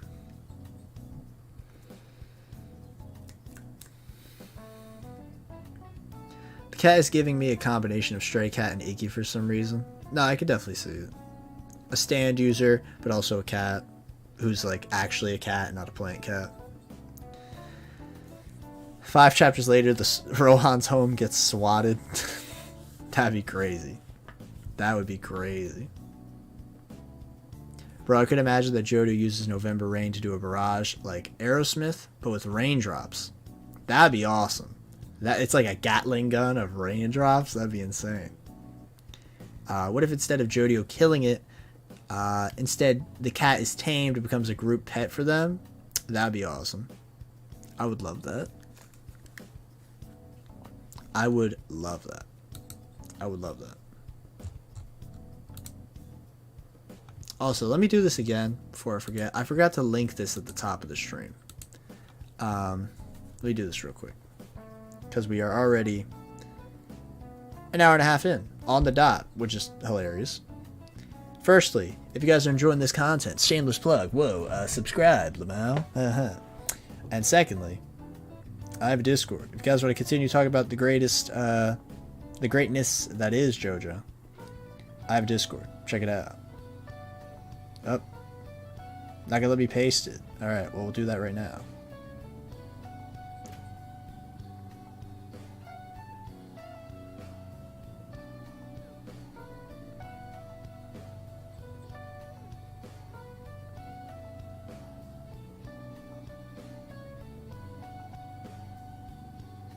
Forgot to pin the message.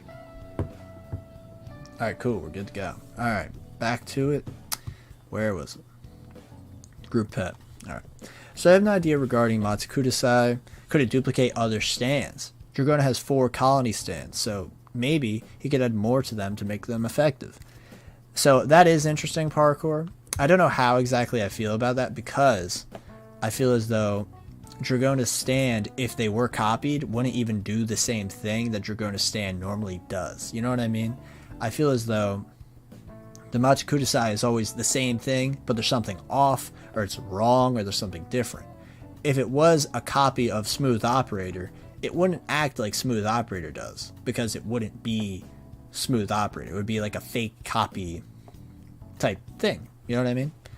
I do like the idea of them doing a duplicate stand, but I feel like if they do that, it wouldn't even be the same ability. It would probably be some weaker version, or something is just wrong. But I like the idea. MB Trash says, part of me wishes that Jodio said Muda instead of Aura when he attacks people as a callback, but I digress. No, I definitely agree. I definitely agree. He's going to be like a weird fusion of Dio-esque qualities and Jotaro-esque qualities. So I say Jotaro because, you know, he's the Joestar people think about. So does Heaven's Door with artificial eyes confirm Hot Summer Martha Rohan, or what are we on Rohan right now? I guess I could see the Hot Summer Martha one because the eyes were very similar to that, so I guess you have a point there. So maybe that story has Rohan from the other universe? Maybe. I like that idea. Well, I got a lot of people hopping in the Discord right now. Appreciate you guys. Let me just do this real quick. Boom. We already got, what was that, 5 people? Appreciate you guys.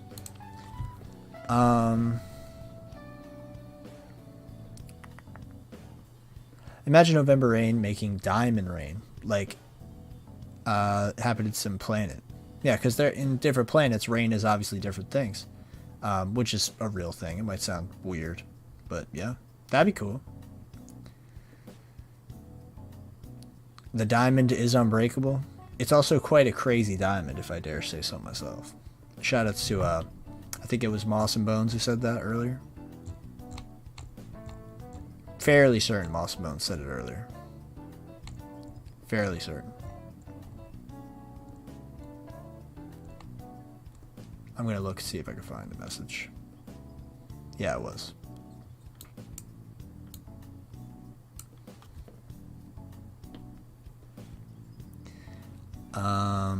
Maybe halfway through the story, he starts with the aura and then ends the story with Muda. A 16-page Muda? That'd be crazy. The whole chapter is just Araki popping off. That'd be nuts. I feel that there's another person, because where did this cat come from? And it feels weird to me. So we know the cat itself is a thing. Now, is the cat itself a stand, or is the cat a stand user and the string is a stand? I'm more so leading to the cat itself being just a thing, and the cat stand is the weird string stuff. That's what I'm leaning to.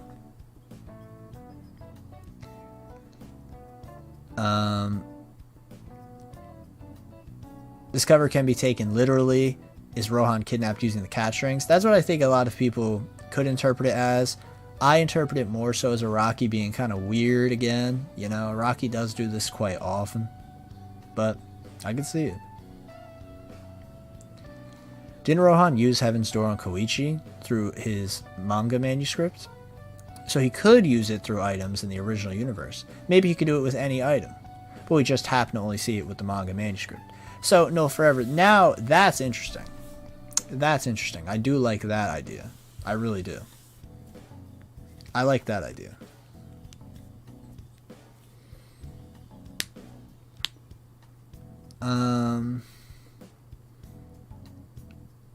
I love the TMNT vibes of Paco's mask. Yeah, let me pull that up. Paco's mask. Because it definitely did give TMNT vibes. With the, like, superhero-y. Yeah, it definitely did. We'll leave it on that for a bit. My favorite part of the Jojolands was when in chapter 124, Rohan said, well, it looks like this crazy diamond truly was unbreakable. Truly moving. I agree, MB Trash. You were, you know, honestly, Rohan, he's a really powerful character because, you know, not only is he, you know, he's funny, you know, he's very creative, he's snarky, he's an antagonistic force who's also an ally, you know. He also comes through with these one-liners that are really, you know, they're really deep and they touch your soul. They touch your soul. I remember that Araki stated he wanted to show Morio in part 9.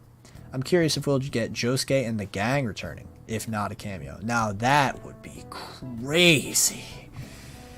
Ooh, I would be alive. I would be alive. I don't know if you guys can tell, but I would be so alive. So alive. But for real, who wins? November Rain or Heaven's Door? I mean, I can't say that right now. I can't say that. I feel like Heaven's Door is gonna clear like anything right now of these main ones. But we'll have to wait and see. What do you all think of Paco's scenes this chapter? I like Paco. He's getting more fun. He's getting a lot more angry, which is great. I love characters who would just hate everything. So I liked it. He was having a lot of fun this chapter. His stuff with Rohan, like trying to choke him, that was pretty crazy. I know, Paco's a good middle ground. He's very comedic and serious at the same time. So, big fan, big fan.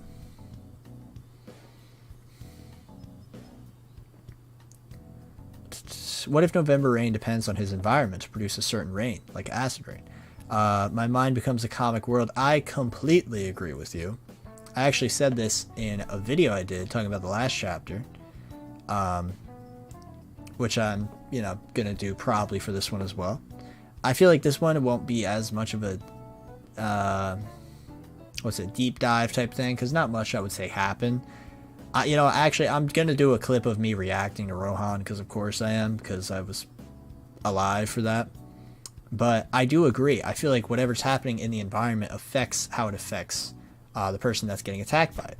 Like in the last chapter, Rohan got pricked by some cactus's needles because of the rain, and the rain probably took the water that was in the cactus in order to, you know, cause rain. So I definitely feel like the environment affects it.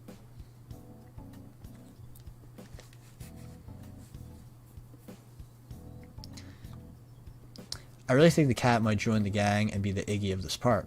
I've desperately wanted another animal companion since part 3's. And he's saying Coco Jump the duck doesn't count, the part 5 turtle. If Jodio gets a power-up, I would like to see it be him finally understanding mechanisms, and have him gain a stand ability related to seeing the future. That'd be crazy. I like the idea of him develop. See, like this is something I like, right? So imagine this. Imagine, because we learned about it from Tsurugi, that people are able to change their stand abilities depending on their mind state. And Jodio's mind state right now super negative, super pessimistic, right? What if Jodio has a change in thought process and that causes his stand ability to literally change as well? That I think is infinitely better than some Requiem stand. Infinitely better. Because it not only relates to a character changing, it relates to them changing, causing their mental state to change, which then in turn causes a stand, which is created based on their mental state, change as well. And that might be the reason Araki had November Rain look so strange, and then it'll transform into something that is more, traditionally a JoJo stand. We've seen this masterfully done with Koichi and Johnny, who I think are amazing examples of JoJo characters. So I would love that. I think axe stands are probably some of, if not the best stands in the whole series. So I would love that. This idea about seeing the future, I'm not entirely sold on, but I like the idea. It is interesting. I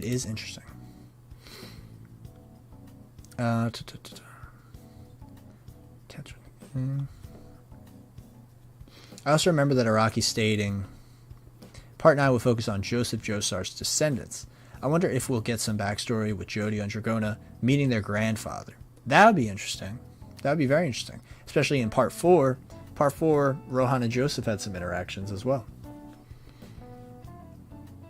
In Chapter 5, Jodio kills Rohan. Hey, if that happens, Araki is a madman. He's a madman.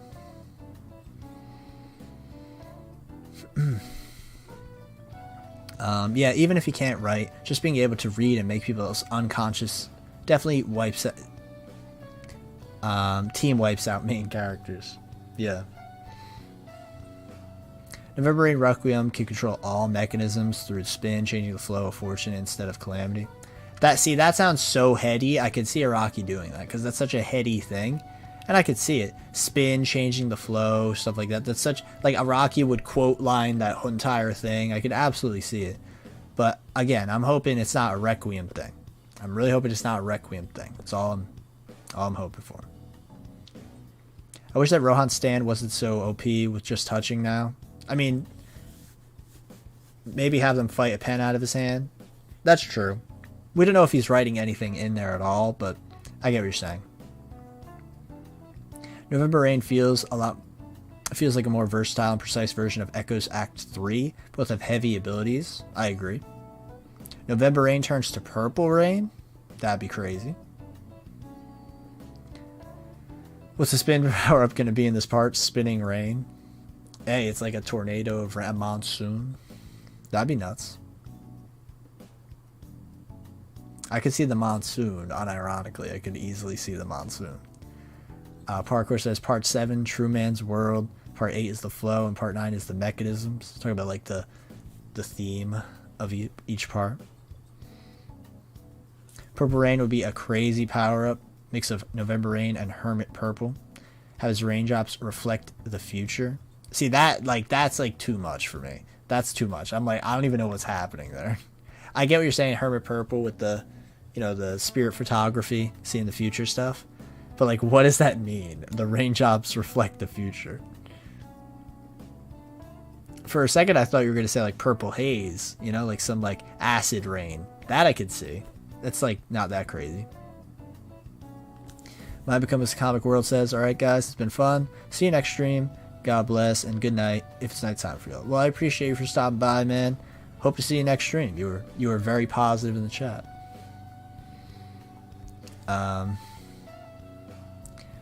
Going back to the end of the chapter, I don't quite get what Dragona meant by them still feeling it in their hands, but it being on the ground.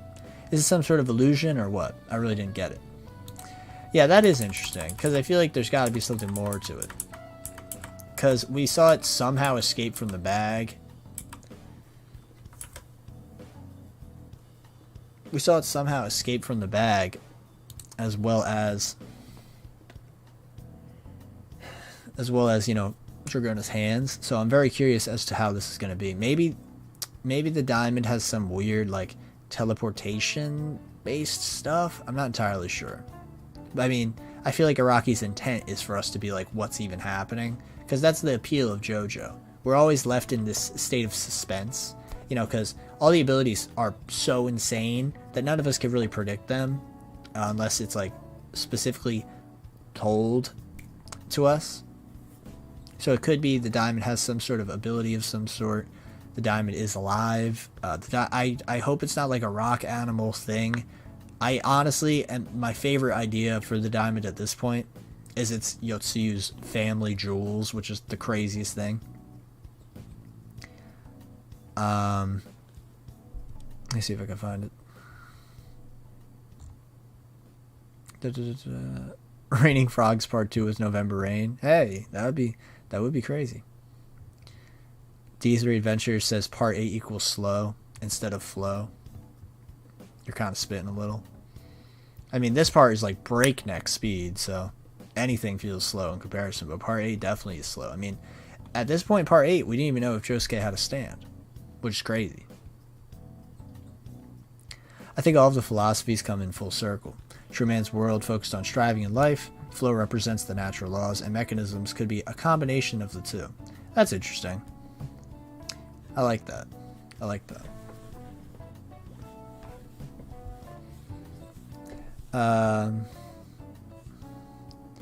November on Me is going to be the Rain on Me. Oh, I see.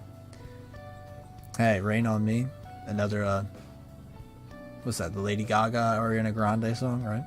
I think it's Rain on Me. It might be another Lady Gaga song and I'm just misremembering. The real question is, where was Funny Valentine, the OG universe? I mean, he was irrelevant. He was mad irrelevant. Because he was probably out of the picture before Joseph even was alive. So he was irrelevant. Because Jonathan and Dio were across the pond, you know? He was irrelevant. Did you read my previous comment about the error? Did I? Hold on. I think I did, but it was a while ago. It was about like Dragona not holding on to the diamond the whole time. I know what you're talking about, but I swear I did. I would say the diamond is a sort of a rock animal, but I think rock animals are done and people need to give it up. Yo, Betrayal, you're spitting. You're spitting. Stop with the insects and animals, please. Please. I really just want it to be an entirely different concept in the Steel Ball Run verse. Yeah, I agree. Please stop with the rock animals and insects. We don't need them anymore. Please, please stop. Araki, stop. What the heck do you mean, Yotsuyu's family jewels? I think there's no way rock humans just get completely abandoned. Unless Part 8 and 9 are completely unrelated, which I'd say there's no shot. Weren't stands awakened around the Jotaro time anyway? Because if stands existed outside Pillar Men before Dio's time, the Hamon would be completely irrelevant. What?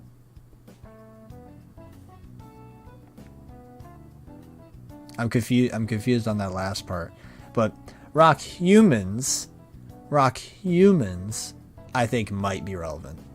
But I really don't think we need any more insects and animals. I really don't think we need that. I really don't.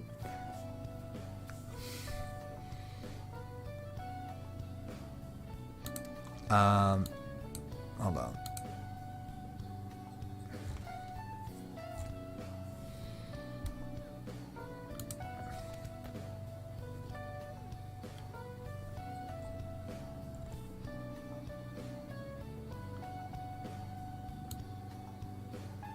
Just checking something real quick.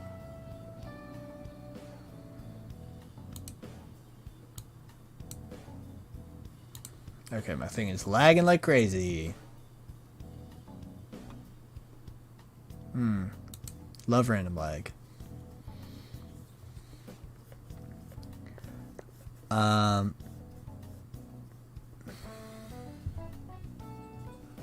a weird feeling right here. Where stands awaken around the Jotaro's time anyway? Because if stands existed outside the Pillar Men before Dio's time, then Hamon would have been completely irrelevant. I still disagree. I disagree. Hamon is a precursor to stands. That is correct. You'd assume like one of the vampires or even other humans would have stands. I mean, I get what you're saying. Hamon still, I think, is useful, though, because Hamon is, like, sun stuff, you know? And that's obviously a counter to vampires. But I get what you're saying.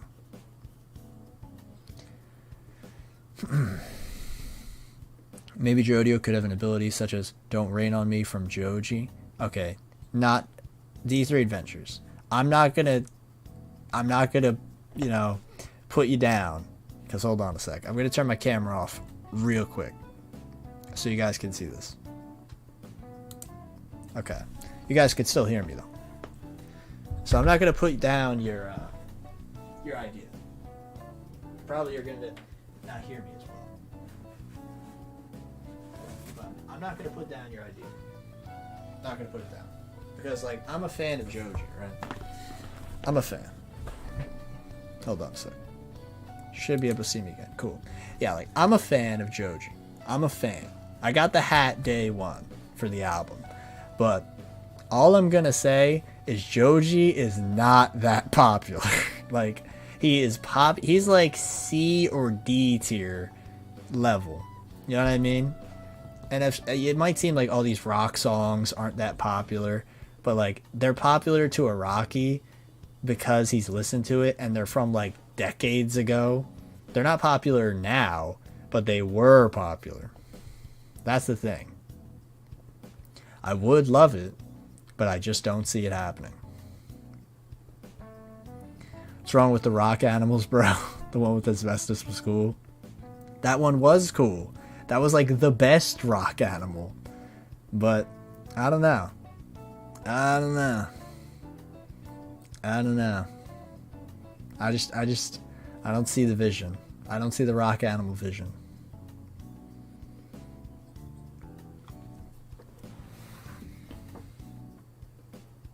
I'm just spitballing, but the diamond could be AU Mr. President, and it's a stand that belongs to the cat, which is AU Coco Jumbo. See, that I can't see, because we already know the cat stand is the string stuff. So how would the cat have the diamond and the string? I don't see that. I do like the Coco Jumbo stuff, though. That's funny. When is there going to be a stand that could time travel? I don't think Araki even wants to try getting into the time travel bag. I don't think he wants to try that.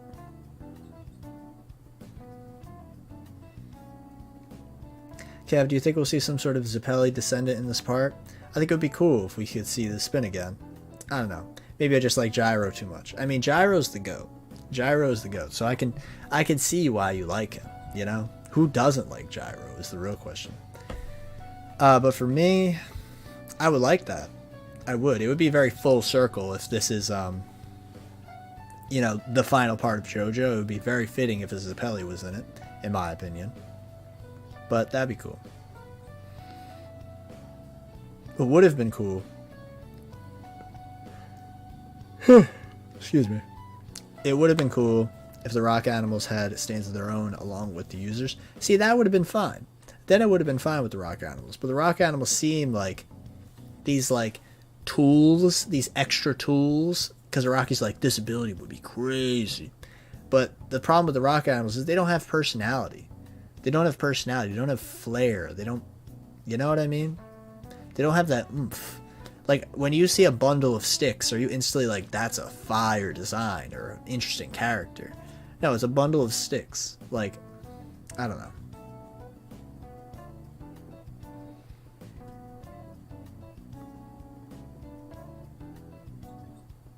Maybe Rohan is already fighting someone, but he needs a team and is recruiting people to go against the rock people.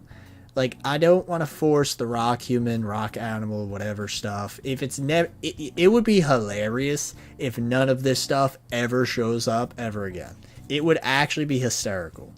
Because, think about it like this. Did the Pillar Men ever show up again after part 2? No.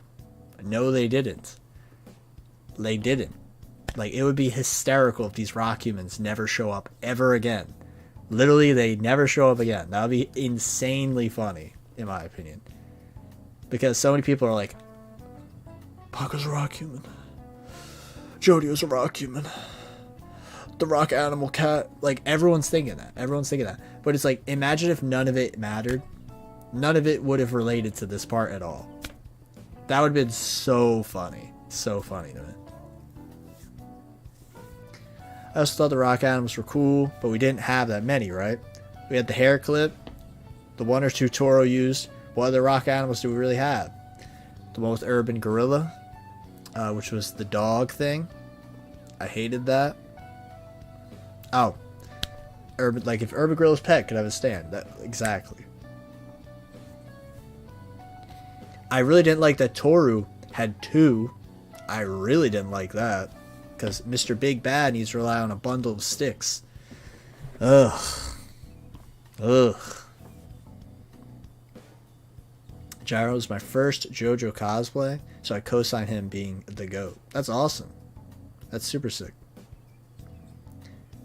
John Williams says, it'll be interesting to have a female main villain. I'm really hoping that's the case. Whether it's Meryl May, the DEA agent lady, someone else, that'd be awesome. How much do you believe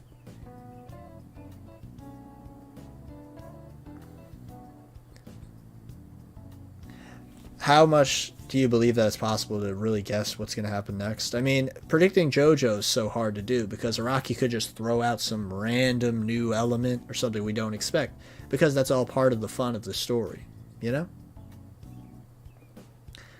Jodio versus aliens with stands. I mean, stands did come from space. Stands did come from space, so I get what you're saying. Praying that part 9 never mentions Toru again. I love him, but he needs to get out of here. Yes. Let him vanish. Let him vanish from this world. Oh my god. If Toru never shows up ever again, I would be alive. I would be so alive. I would be so alive. I would be so alive.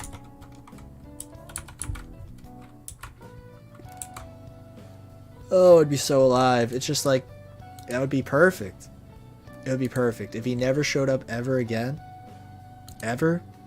No Toru ever? No Toru ever. Like, imagine that. It would be like such a magical place. It would be a magical place. You know? It would be like the end of an era. You know?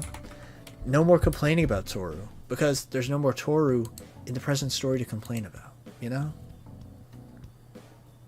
Magical. I wish the chapters were weekly, because I wait for the next chapter. Oh, we have to wait for Jodio's perspective on this. Yeah, that's true. That will be a while. I remember back in the Jojolands days, that one period, it was like 3 months of nothing, was so bad. It was so bad. And again, Jojolands, there was a lot of moments where it was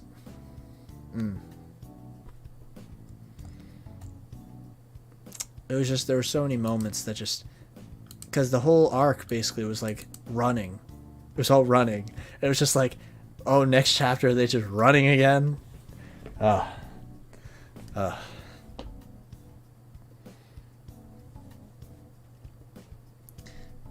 man. You could say JoJo is really bizarre. True. You could say it's really bizarre. Moss and Bones.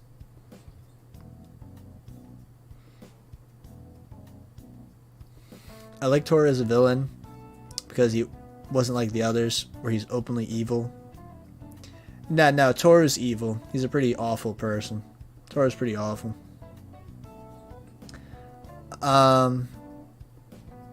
Why does each month feel like the breaks in between Stone Ocean batches? No, it's definitely not that bad, John. It is not that bad. Because I know the pain. I know the pain, John. This is not even close. And I feel like, we all know the pain. This is not it. This is not that.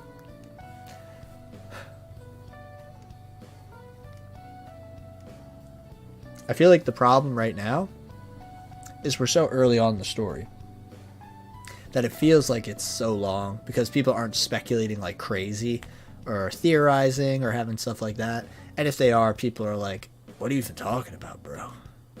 What do you mean? But I feel like we don't have enough of a backbone to build something where people could talk about this constantly or have characters they're super attached to at this point. It'll take years to get to that point, realistically. So I get what you're saying, but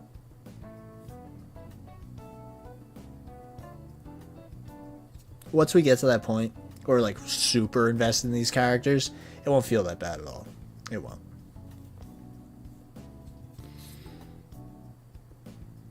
I don't care. I just want Jodio walking into a white light at the end and seeing the rest of the Joestars. The last panel is Jodio walking towards them. It's like the Evangelion like congratulations scene. All the Joestars just clapping for Jodio. That'd be hilarious. The Jojolands. Will be cool to learn about the alien stuff, all the complete story about where they came from.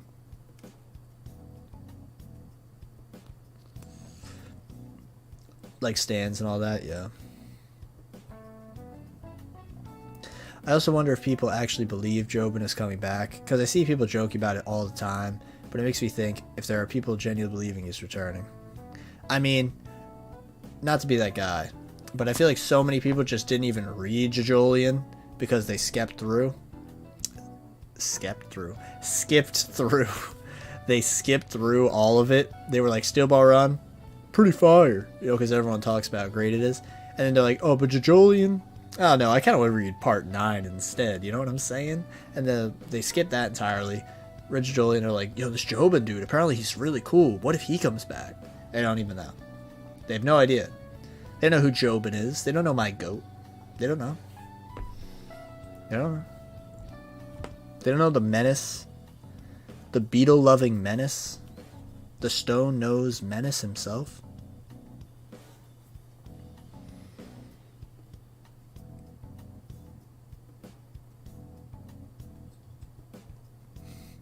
I like the monthly release quality over quantity, but weekly JoJo content was so hype. But no more weekly chapters. I mean, there hasn't been weekly chapters in, like, what, since the 90s or something? Like, but no more weekly chapters, no more JoJo Friday thanks to Netflix. Now, JoJo Friday, that was hype. Part 4, JoJo Friday, it was it. It was it, because I had no clue what was happening. That was it.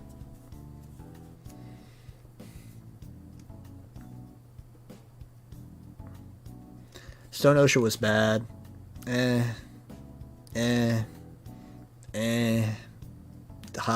disagree. I disagree. I would not say Stone Ocean was bad.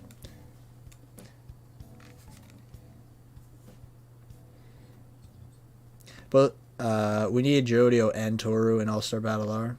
Facts. That would be awesome. Damn, I miss Jobin so much. I love him. Araki, I hate you so much. Rip Beetle King. Yeah, he is that guy. He's that guy. Like he's really him. He's him for real. Like, people think Rohan is that guy, and he is, of course. Rohan is clearly that guy. Imagine Rohan not being that guy. You know? But like,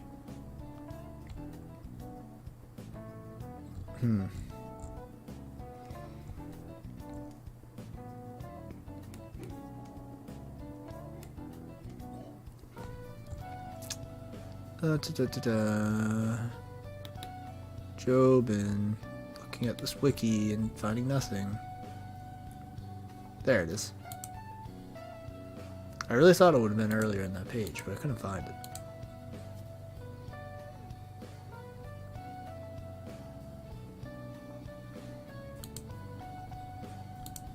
You see this man? You see this man, and you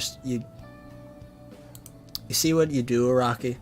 You make these masterpiece characters, and then you're just like, get him out. Get him out of here. Stone Ocean was amazing. The Made in Heaven arc is IMO. Top 4 JoJo arcs. That's fire. Very valid pick. Stone Ocean, my third favorite JoJo part. Fire. Sick opinion.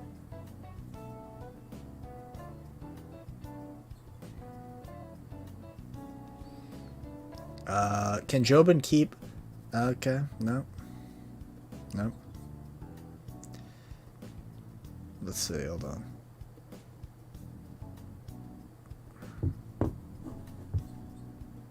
There we go. Okay. We literally need Jodio and Toru in All-Star Battle R. I agree. They would be cool. Super sick. People would want to play the games, to play these characters they care about, and have never been able to play as them before.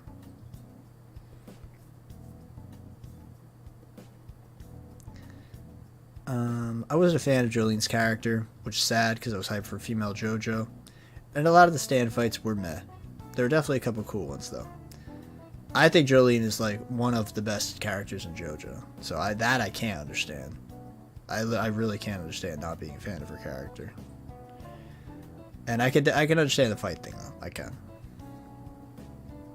If I had to stand, what would it do? What would you call it? And who would be in your crew? That's like way too much at once. That's way too much at once. That'll take a while to think about, but I'll keep it in mind. Jodio could create alcohol with a stand. That'd be crazy. Some little variety.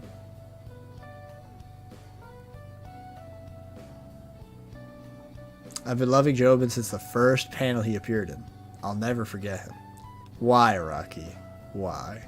See, the pain. The pain is real because we're so invested in these characters. It's so real.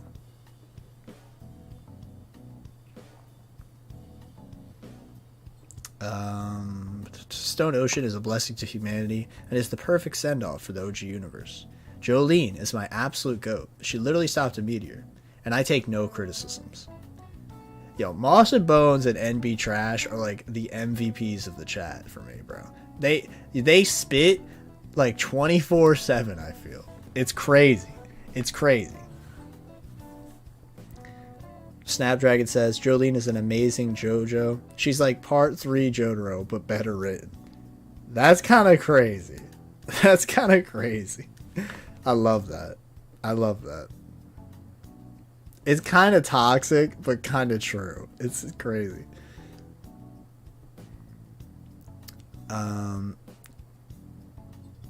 Toru killed Jobin and Kato. Well, he didn't kill Kato. Literally the two best antagonists of part 8. No wonder you hate Toru. He didn't even kill Kato. He didn't even kill Kato. What? John Williams, you're dipping. Have a good one. Appreciate you for stopping by.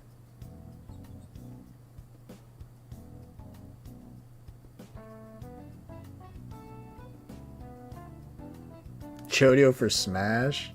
I don't think we're ever going to get like a JoJo or anime Smash. I mean, they have Smash Flash. I think they added Jotaro, which is pretty awesome.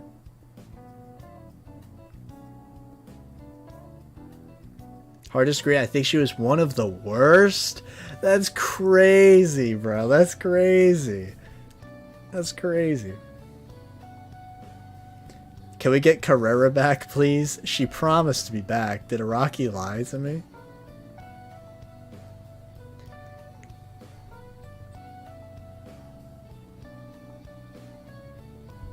The worst or second worst? Nah, that's crazy. Nah, bro. Sorry, I had to skip. The worst or second worst? The worst or second worst? Like, yo, hold on. Hold on. Music's going off. Music's going off. We're checking something right now. The worst or second worst? Hold on. I have the video up somewhere. The Joestar tier list. Here we go. We're just going to skip to the end. Because I don't even want to validate that Jolene is the second worst take. That is crazy. To me, that is some slander. Hold on. Let's switch to this one. Nope. This one? Yep. Cool. Alright. Alright. You guys should be able to see it. Boom. The list is up. The list is up right here, right? The list is up here. Jolene. If you're saying Jolene is the second worst, like, nah. Nah, son. Nah. Nah. Who is the worst JoJo to you, Kev? Giorno. Giorno is trash. Giorno is trash. He is outshined by every character in his part. He is trash. He is trash. Oh my god. Like, Snapdragon just put base to list. Snapdragon, Mista clears Giorno. Like, dude, Giorno is like, imagine JoJo is like a mountain, you know? The whole series is a mountain, you know? Part 5 is a mountain that's like a super high, it's a super high mountain, you know? There's a lot of greatness in part 5, you know? Giorno, right at the bottom. He might not even be on top of the earth. He might be 6 feet under, you know, he's that boring. He is so boring. And Diavolo is right under with him. But the top of the mountain, you got like Mista, you know, Bruno. These amazing characters that I'm so invested in, you know? And I'm just like, these are it. These are the shining stars of part 5. Now, here's what would have been fascinating. If Bruno was Giorno, oh my god. Oh my god. Imagine if Bruno was our main character. Oh my god, I would love it. I would love it. I would love it. You know? That would be fantastic. Oh my god. Alright, I missed a lot of messages. Hold on. Yasuho is peak. I'd buy her bathwater. Okay, so I don't know how to feel about that. That's a bit weird. That's a bit weird. Let's not talk about that. That is mad weird. Who is the worst JoJo to you? It's a Giorno. First manga I read. Are you talking about Stone Ocean? Meaning you probably read it after finishing part 5 in the anime. Okay. Giorno is a D. Yeah. Everyone knows Bruno is the JoJo of part 5. No, I say in the video. Let me find it. I think I say it in here when I talk about Giorno. Oh, I talk about the trash scans. Ooh. Ooh, yeah. Oh, yeah. These scummy scans right here. These scummy trash scans. Scummy trash. Now, let me see. I'm going to turn this up. Hopefully, you guys can hear it. I'm going to just turn it way up. So I know you guys should hear this. Hold on. A lot of the time, especially with Green Day and Oasis. Oh my god, they were horrific. Negative biases when it comes to part 5 because of that alone. I think Giorno gets outclassed in his part by many other characters. Mista, like him way more than Giorno. Bruno is the main character of part 5. Giorno should be the person I'm hooked on. And don't get me wrong, Giorno is cool. He has funny moments. He is clever. He is smart. He's intuitive, and he has a great fighting style. There are so many things about Giorno I should like, but I just don't. I don't really like Diavolo either, but we're not going to get into that. He could have been better in a lot of other ways, and by that, I mean you make Bruno Giorno. Boom, you got a great character. You might even have an A to S tier Joestar. You know, I know a lot of people aren't going to like that, but it's my list. It's my opinion, and if you like Giorno, that's cool. So, like what you want to like. So now we're going to get into Jolene, who is... Exactly, guys. Like what you want to like. Like what you want to like, you know? You can like Giorno, because I won't. You can like Giorno all you want, you know? All my energy I could spend liking Giorno, I'll give it to you. You know, you guys can just have it. Just have it. And I'll spend my energy liking Jolene way more than Giorno. You know what I mean? That's all I gotta say. That's all I gotta say. What is it? Let's get back to the Persona 5 vibes. Turn that way down. Way down. Alright. Oh, before I change back. Whoa. Whoa, that would have been terrible. Filters. Yeah. Ooh, that would have been horrendous. Yeah. Yo, Ronnie Williams, what is good? Let me find where I was in the chat. Okay. Okay, cool. Flame Emperor's list. We got part... Let's start from the bottom. First off, calling her trash lean, that is some slander. That is some slander. That's crazy. All right, Jolene, Jonathan, valid. Jonathan low on the list, super valid. Gappy on the lower half, interesting.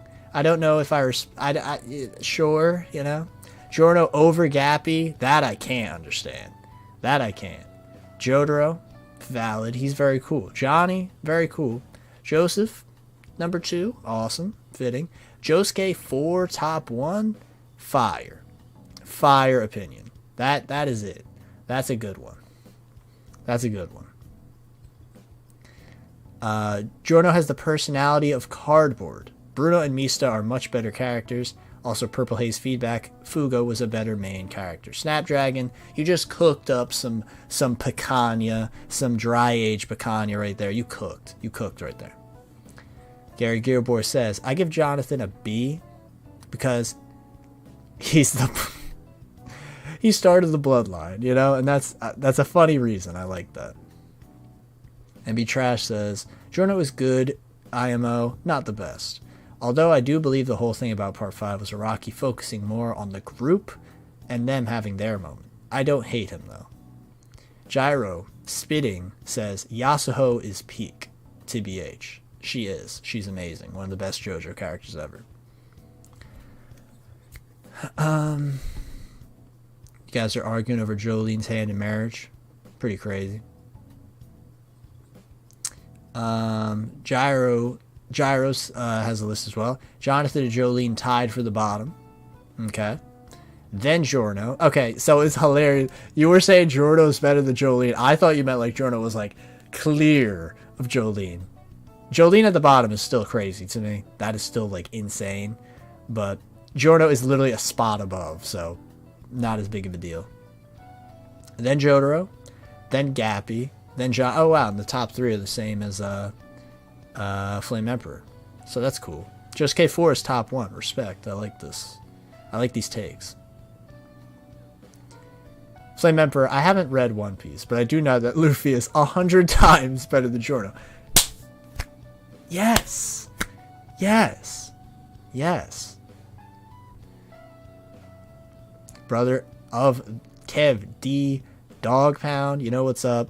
We're in the Dog Pound, Nakama. What's good? Forgot to get my popcorn for this. Yeah, this is toxic. This is kind of toxic, high-key. Jonathan's the granddaddy. He's mid because he's the base plate. Oh my god. Alright, I'm not reading that. I'm not reading that. That's crazy. That's crazy. I've never read JoJo. Is it good? It's very good. It's very good. It's very good. Giorno is deaf over Josuke. Josuke fell off, was realizing. What? Josuke fell off? That's crazy. That's crazy. I wanted a 3-chapter Capiasso romance scene. No, that's crazy. Nuvala says, have you seen the new One Piece chapter? I did. I reacted to it yesterday. Big fan. Big fan. Love that chapter. No way did he say that about Luffy and Giorno. Yeah, Flame Emperor, you were that was like the Sanji meme, bro. Never cook again. That was like never cook again. That was not it, bro.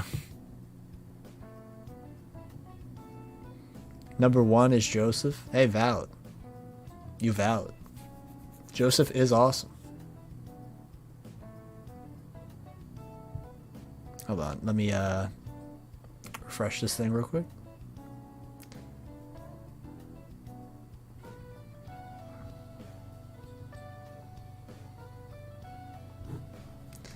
Oh my god, thing's lagging. Hold on. Going back to part 9, do you think Araki will keep expanding on the romance aspect and integrate it into Jojolands? I think it could be cool to see. I see people shipping Dragona and Paco. Interesting. I personally don't. I think the romance thing was more for Gappy and Yasuho. It's cool. I love them together. They're very happy. I mean, if they're I'm a shipping demon. So, you know, if they're shipping, I'm down. but I don't know. I don't feel it. I don't feel it happening. Snapdragon's list is Gorino at the bottom. I love how we're slandering him so hard we're not even spelling his name right. We're cooking here. We're cooking. Gorino, then Jonathan, then okay, you change. Okay, then Jonathan, then Jotaro, then Gappy, then Joseph, Jolene, Josuke, number 4 again, and Johnny. I'm really liking. Shout outs to you guys in the chat for liking Josuke 4.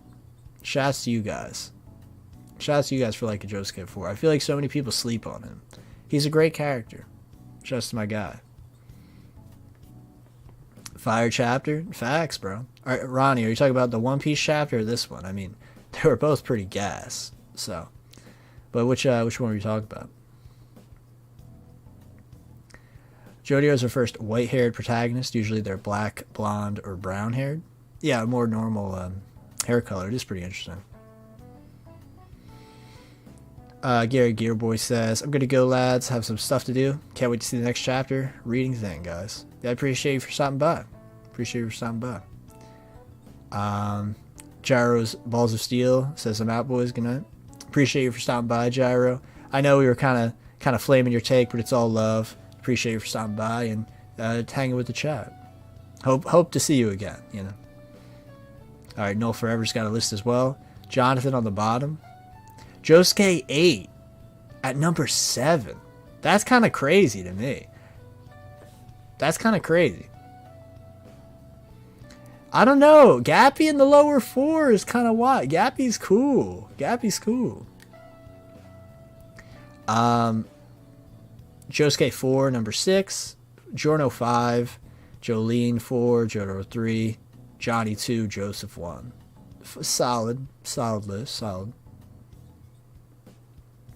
Jodio's father's alternate Abakio and left because of you know what. It works with the white hair and the thing on top of their heads. You know, maybe. It would be crazy if Abakio is the alternate dad and the cops are the main antagonist. That's all I gotta say. We still don't know about Jodio's canon colors, as the promotional material are rarely the canon colors Jodio could have any hair color. That's, see, like, I get what you're saying. But we've now seen multiple color pages of Araki giving Jodio this hair color and this outfit color. I get what you're saying, but I feel like this is more likely than not the canon color. If not, you got a point. I'm not going to say anything about Rohan, because Rohan changes colors like on the daily. But I get what you're saying. I do get what you're saying. Both for real? Yeah, they were both fire. That One Piece chapter was nuts. I'm going to say nothing about it, but that chapter was nutty. Nutty for sure. Let me see if that's up, actually. Hold on. Is the Crazy Diamond chapter up? Finally? No? Okay. We'll be there eventually, guys. We'll eventually know the end of that saga. We'll eventually know.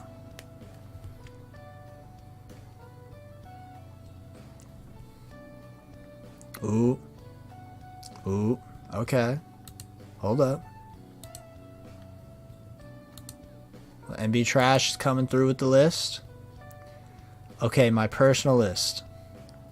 Giorno at the bottom. Yes. Then Jonathan. Yeah. Oh my god. This list is it. 6, Jotaro. Gappy, number 5. Number 4 is Joseph. Okay. Number 3, Josuke. Number 4. Number 2, Jolene. Number 1, Johnny. MB Trash, your list and mine are no joke identical. No joke identical.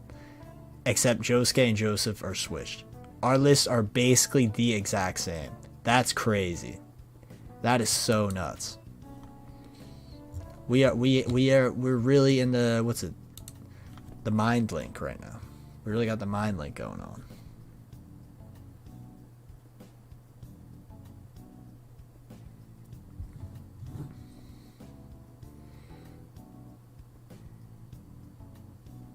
Yeah, let me pull up the list again. Hold on. Let me see if I can find it. I really had it up.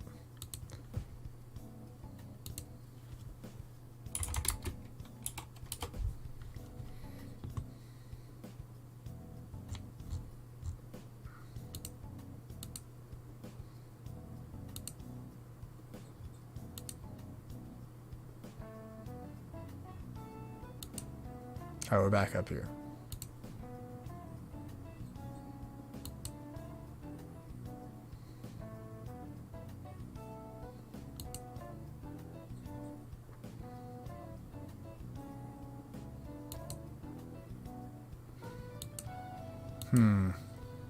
There we go. Okay.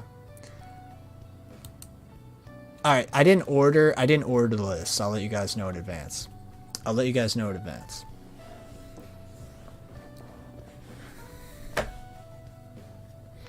didn't do an order on the list, obviously. I was like, there's similar levels, right? But you, MB Trash, you put Johnny, Jolene, and Josuke 4 as your top 3. And for my top 3, it's Johnny, Joseph, Jolene. And my A, which is the other 3, is... Don't pull out the villains list. The villains list, though. The villains list. I do have one. I do have a villains list. I do have one. Let's see. The villains list is the villains list is toxic, yo. The villains list is toxic. Hold on. Let me see if I can find that. I'm fairly certain I did one.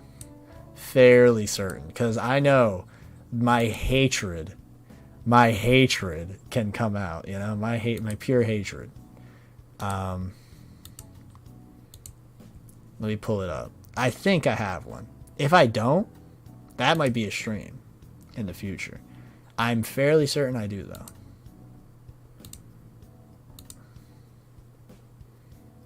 I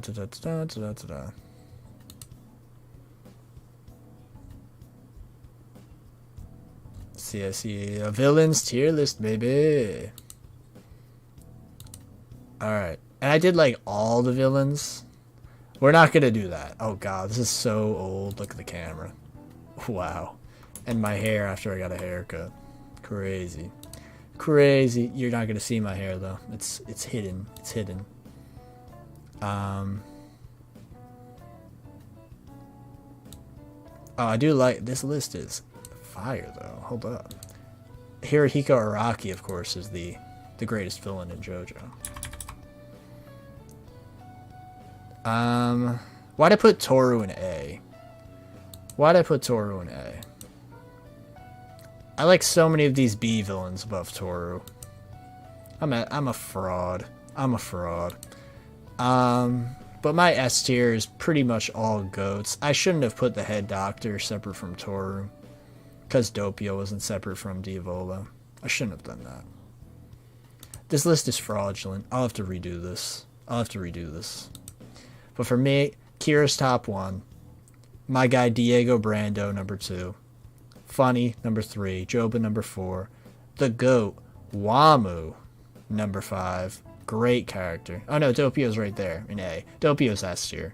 Move him to S tier. Pucci, Dio, whole horse, and then put Doppio and switch him with the head doctor.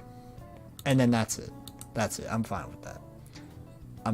Araki S tier villain? For sure, bro. Araki's totally an S tier villain.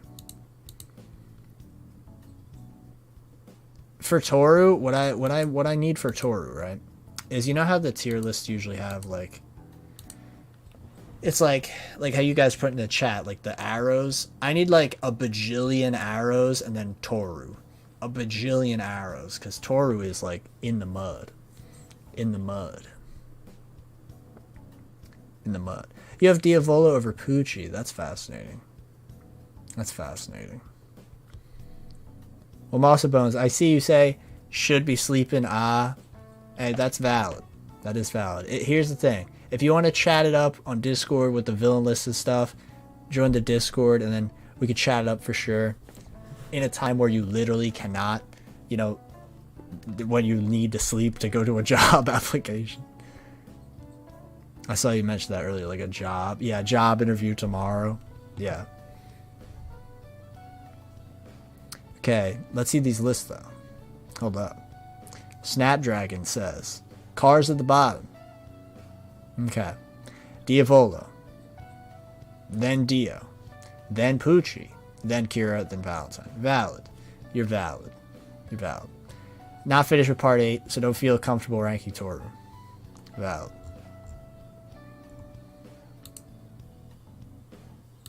Let's see. Oh, thing is lagging.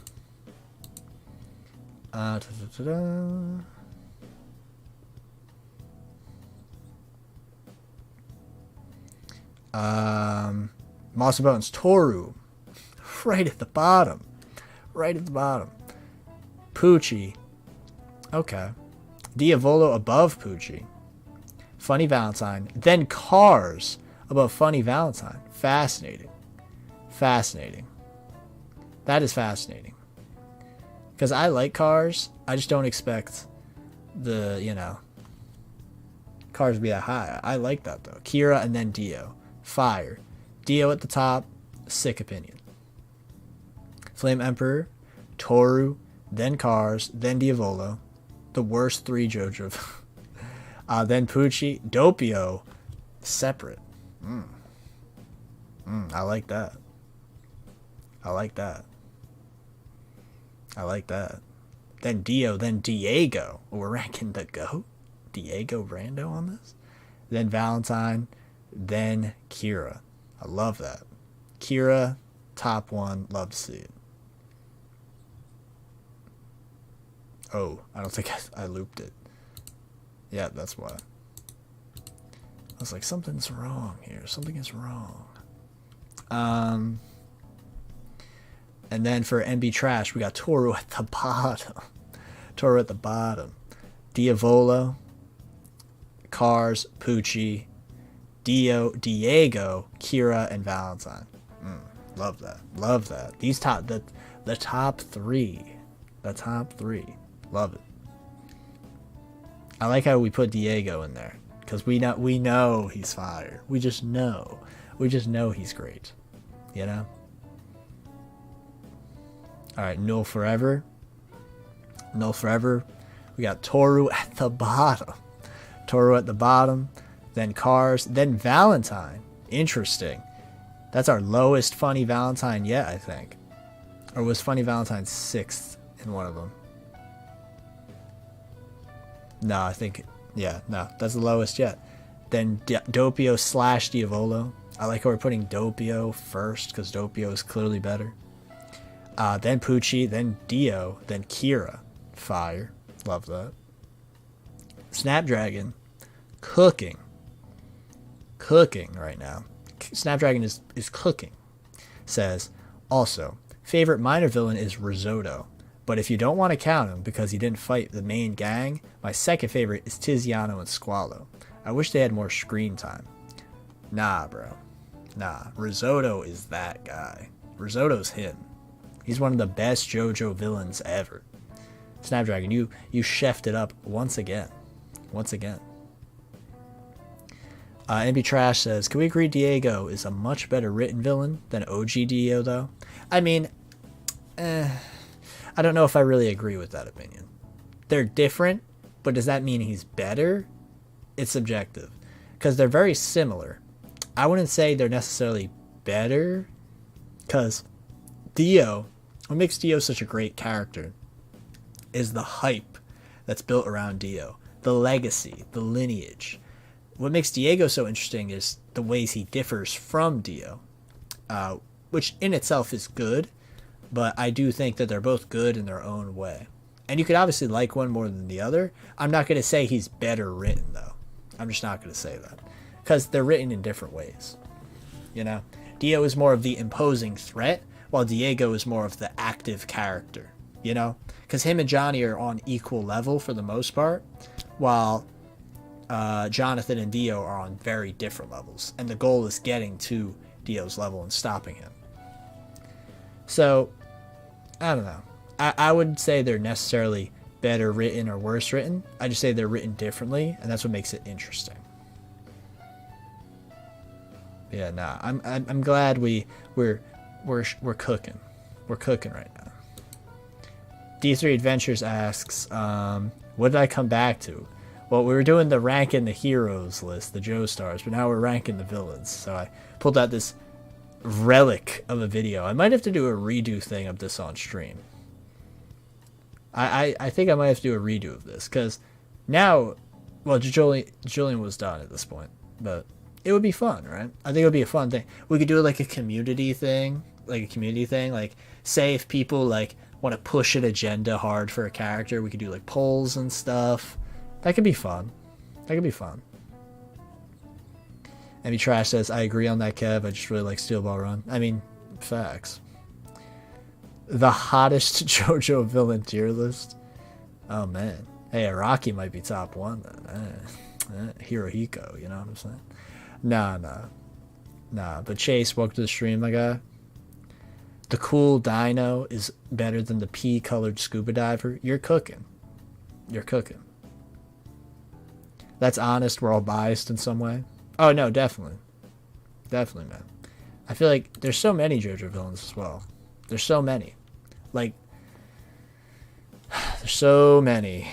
There's so many. And I'm looking at this list right now, and I would change some of these for sure. Like, I think Miu Miu might be A tier. I think she might be A. I like Miu Miu.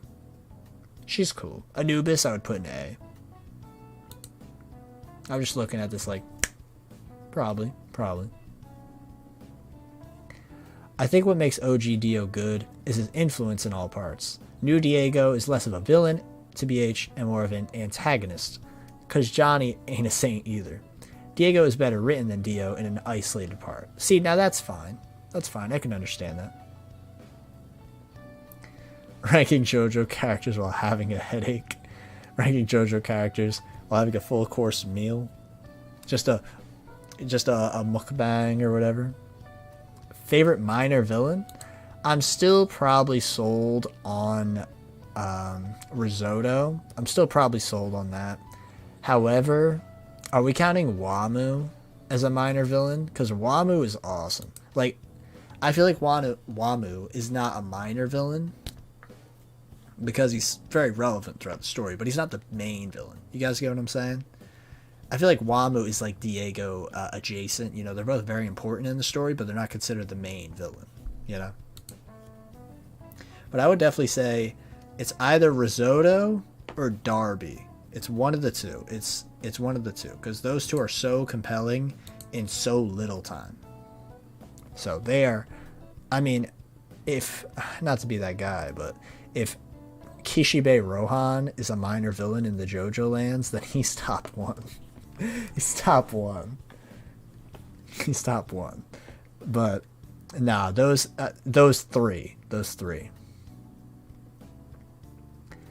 Valentine's super close. First off, Chase says Kira's still top for me. I agree. Kira is my guy. He's my guy. Valentine is super close second, but Diego is also that good too. I would have to take Ringo, but Wamu is so good. Yeah, Ringo Rodian's great. I don't know. I really like Darby and Wamu. They're so unique too. They're so unique. I feel like Wamu's not a minor villain though, so I'm feeling Darby or Risotto. I feel like their entrance into the story is so impactful, you know? And if we're counting Whole Horse as well, he's another top tier candidate, you know? Epitaph doesn't count. Oh, Snapdragon's doing a thing. Stand ability list based on their coolness. Let's see. The world is at the bottom. The time stopping is at the bottom. Okay. Sea Moon, King Crimson, Made in Heaven, Killer Queen, D4C, and then White Snake. Okay. I would put Killer Queen top one. That stand is awesome, like all the time. That's for me though. I love part 4 stands. Big bias, as you guys can tell. I would just take Ringo, but Wamu is so good. Facts. What about Ringo for minor villain? No, he's cool. He's cool. I mean, you see him right there next to Darby. You see him right there. He is cool. I'm a big fan. Wamu should have been main villain for sure. Part 2 is still one of my faves. No, I definitely think Cars is a good main villain. But Wamu, he's a good foil for Cars. You know, he's more honorable, while Cars is a bit more misleading. You know, untrustworthy. Wamu's an honorable warrior. Exactly. Wamu vs. Caesar is a top JoJo fight too. Facts. The Darby brothers and the brother combos in JoJo. Yeah, they always hit. The sibling sort of bonds that JoJo has. That's why I'm excited for Part 9, guys. Remember how this is a Part 9 stream? Anyway. Gyro best JoJo? I would say Joe Bro? He's a fire Joe Bro. I feel like the debate for that is like, are you a Bruno guy or a Gyro guy? I feel like that it's like those are like the two strongest camps in the community, you know? Gyro seriously has to be my fave JoJo character by far. Yeah, no, he's great. He's great. Do we even count my boy Stroheim as an antagonist? He's a Joe Bro. Yeah, he's a Joe Bro for sure. He's a Joe Bro. Gyro best Go-Go.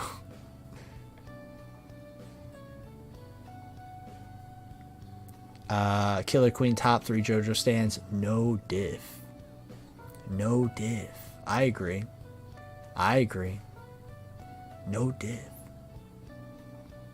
What did D3 say? Gyro best JoJo. I meant what I said verbatim. I mean, you're valid. You're valid. Simposter, yo, what's good, bro? Says, I am so here. Is this a character tier list? No, we've just been chatting. We were talking about Joestar rankings, so I pulled up that old vid. And then we were talking about villain rankings. I pulled up that. These files are so funny. That Bonzi buddy link. Awesome.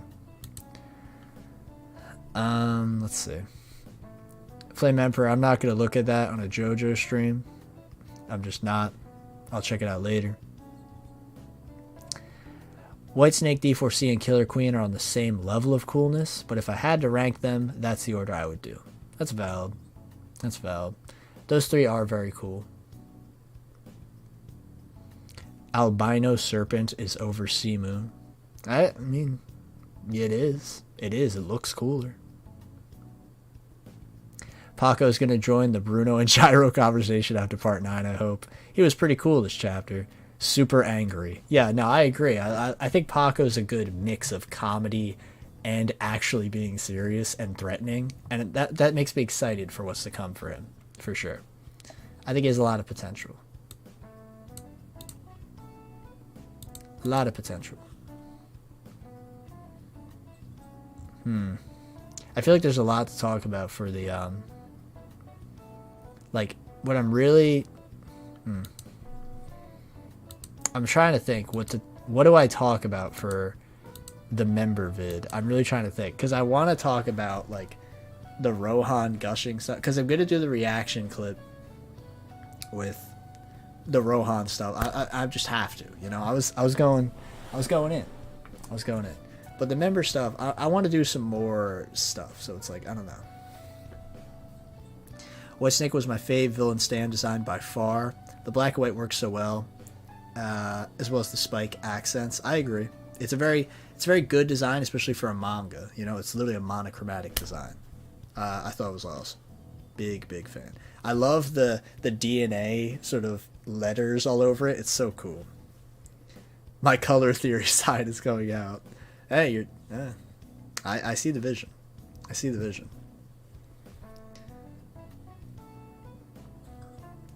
I see the vision. Hold on, I gotta check something real quick.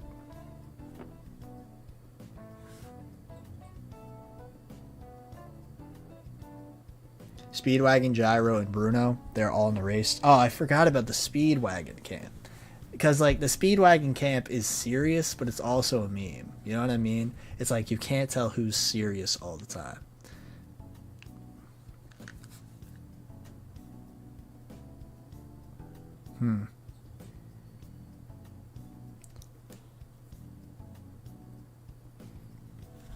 It's kind of crazy. I feel like we've been going for almost 3 hours, but it's like, I don't know. I feel like it's just the way it is. Speedwagon ain't a JoBro? What do you mean, bro? Speedwagon is not a JoBro? That generational JoBro Riz. Oh, he's the wife. Oh, I see. I was like, he's the love interest of the part, you know?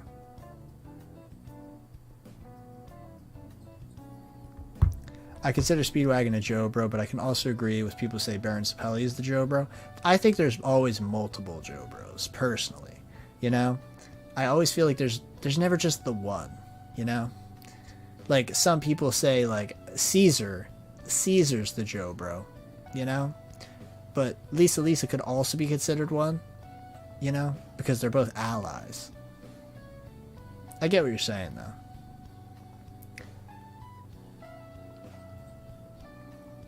Epic, you are spitting.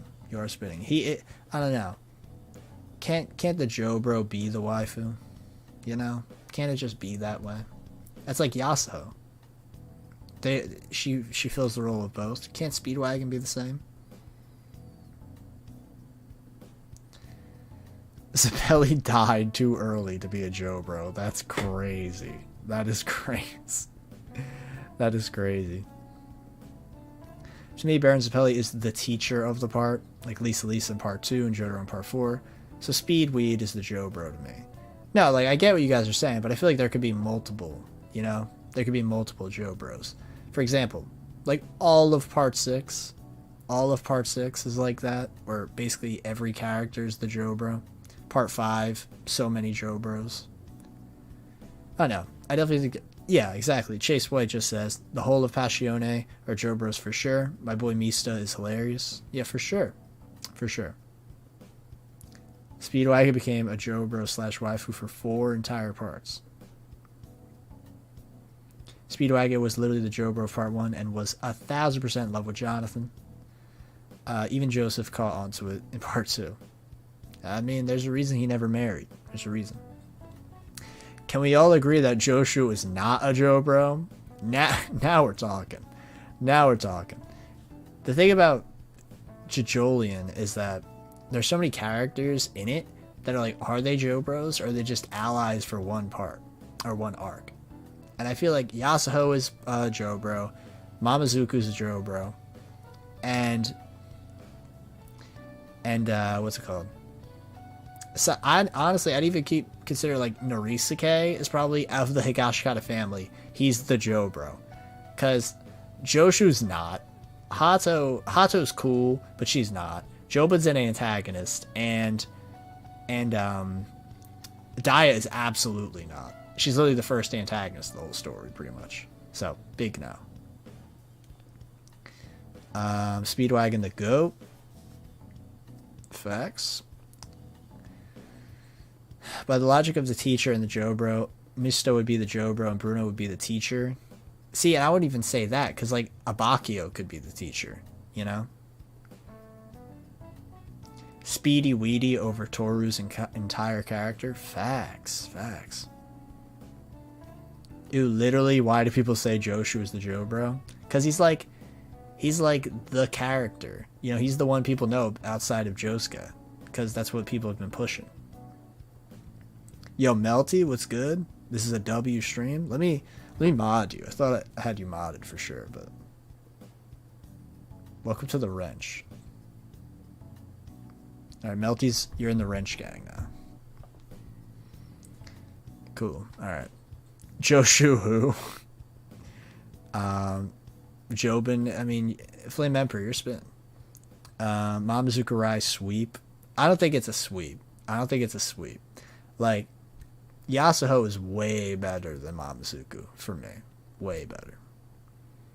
Tsurugi is more of a JoBro than Joshu. Facts. Tsurugi is more of a JoBro than Joshu. That's crazy. I would die for Norisuke. My daddy issues talking. Hey, Norisuke is that guy. He's pretty sick. Polnareff, one of my favorite JoBros to BH. Yeah, Polnareff's awesome. He's a great character. and be trash, bro. Please hear me out. Please hear me out. I got an obsession for Kakyoin. Toru and Joshu, never heard of them. Yeah, the bums of part 8. Listen, let's not talk about Kakyoin. Rai is the GOAT. Toru is a Joe foe. Mamazuku a Joe bro. And Yasuho, nah, we're not gonna call her that, bro. We're not calling her that. Let's not talk about Kakyoin, because Kakyoin clears. We're saying Kakyoin clears.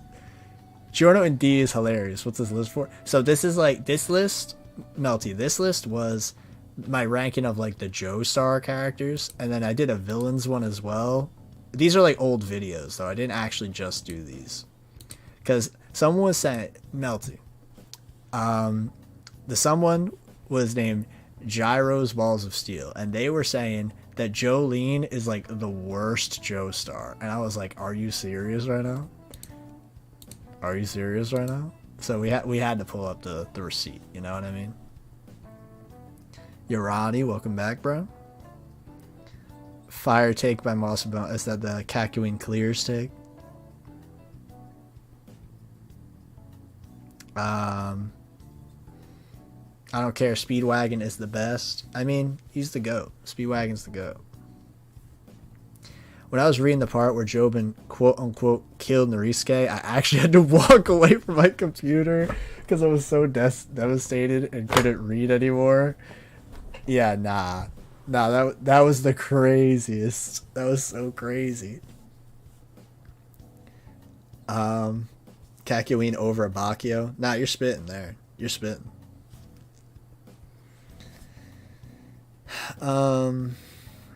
No, I'm just saying I love Kakyoin so much. Yeah, Kakyoin, he's fire. Jolene haters in 2023. Oh no. Wow, to say Jolene is low is blasphemous. That's what I'm saying. That's what I'm saying here.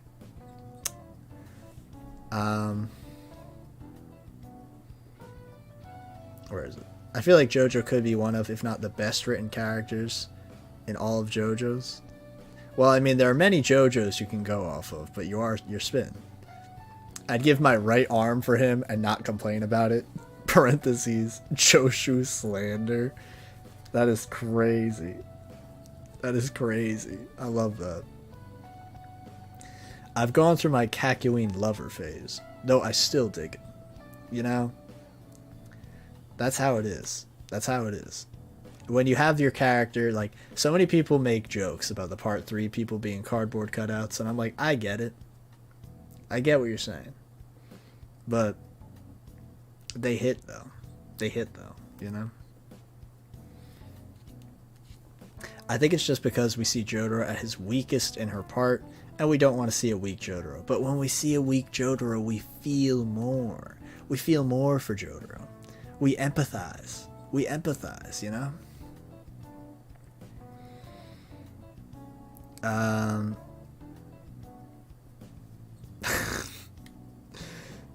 He is silly. He is silly. Heavy trash. I cried for 10 minutes straight, almost as bad as the Love Train arc. Kakyoin be like, hey pretty, what's your mom's? That was, I love how Kakyoin and Okuyasu are canonly just into like moms and go after people's moms. It is so weird and hyper specific, and it never comes up like ever again. It's just Araki just does this and it's like done. It's so crazy, like right when they're introduced, and then that's it. Kakyoin is boring and had no backstory. He's weak. He spent his entire childhood alone, laid 50 days of happiness. He's not weak, he's silly. He just wants to have fun, you know? He just wants to have fun. Number 1 Kakyoin defender. Kakyoin is goated because he laid an egg. We don't need to talk about Kakyoin's egg, okay? We don't need to talk about Jota. We don't need that. We don't need that right now. We don't need that. Literally one of my favorite characters of all time. Jotaro isn't weak in part 6. He was as strong, if not stronger. There was no indication that he was weaker, only indication that he was stronger because he has more experience. I don't know about that. Okay, I don't know about that. But I wouldn't say he was the strongest at all. Because I definitely feel like he was stronger when he was younger, right? Am I like... I don't know. I do get what you're saying, though. He could be stronger because he knows more, but his ability is not as, you know. Hot take, but the mom hunter jokes were kind of funny, but if people overused it... No, I agree. People definitely overused it. It's a part 3 JoJo meme. Probably the most overused JoJo memes. Jotaro was a better dad for Josuke in 1 week in Morio than Jojolands. He also protected Josuke's mom more. Part 4 Jotaro is peak. Well, you're cooking there. You're cooking for the most part. I do think part 6 Jotaro, the moment with the I've always cherished you, that's like chills. Chills, you know? It's like, that moment is like one of the emotional peaks of JoJo, you know? The stuff like that hits. It hits so hard because Jolene has been fighting. She's been fighting to save her dad this whole time when she thought he never even cared about her. But then she finally gets him back and she realizes that he always cared about her. Like, that hits, bro. That hits. Joda Kujo, best JoJo, no diff. I don't know about that. I don't know about that one. I don't know about that one. I don't know about no diff. I don't know. Does Joda have his moment of what else do we have to lose? We've already lost everything. You know?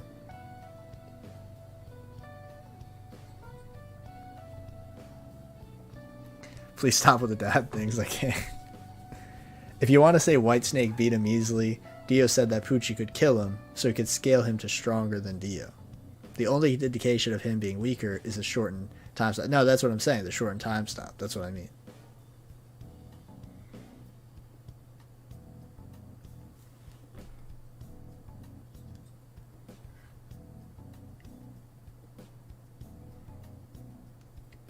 I'm trying to pull up the chat here, but it's not letting me. There we go. Yeah, the stand stat stuff, that's true. That would change the stand stats. The food in JoJo, best thing. Time for me to have dinner now. I mean, yeah. If I could go to Tonio's Italian restaurant, I would. But, unfortunately, I can't just grab the screen and pull it out. I mean, that would be good, because otherwise my shoulder would vanish or something. But...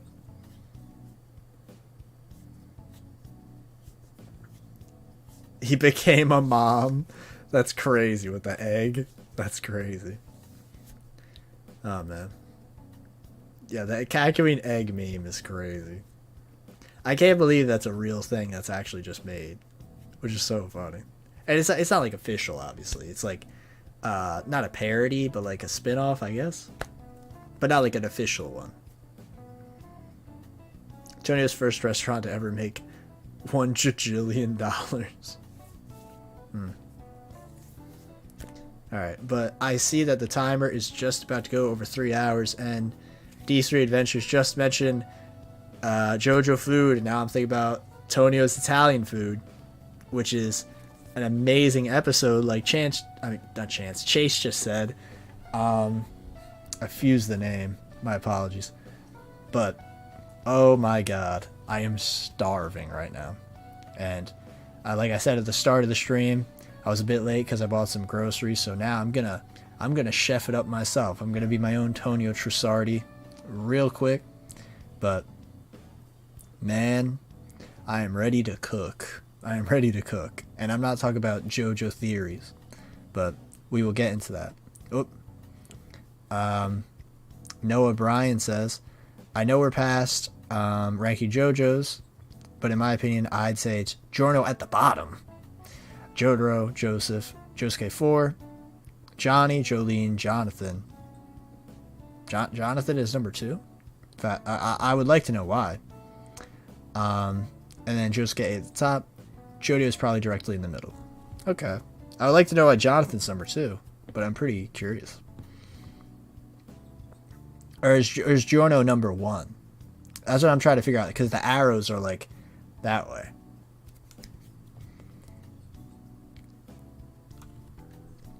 Let me see. Now what, Caprese? Yeah, Tonio in the Caprese. I'm gonna have to make lasagna. No joke, but a few months ago I was in my school library and I was looking through the manga section and I saw a manga made by Clamp and I almost screamed. Yeah, it was probably like what, Card Captor Sakura or something like that. Opening chase is underrated. Facts. One of the best openings. Keep cooking, Kev. Jonathan is number 2. Okay. Yeah, so, alright, Giorno at the bottom. You're cooking. You're cooking right there.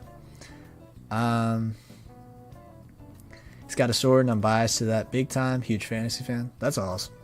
Love to see it. MBS suggests you don't go looking for more Clamp stuff. Moss and Bone says, I'm so glad I powered through and made it to the end of the stream. Well, I'm glad you somehow decided, you know what, the job interview, watching a guy ramble about JoJo, like, that is crazy. That is, the support is wild, so thank you.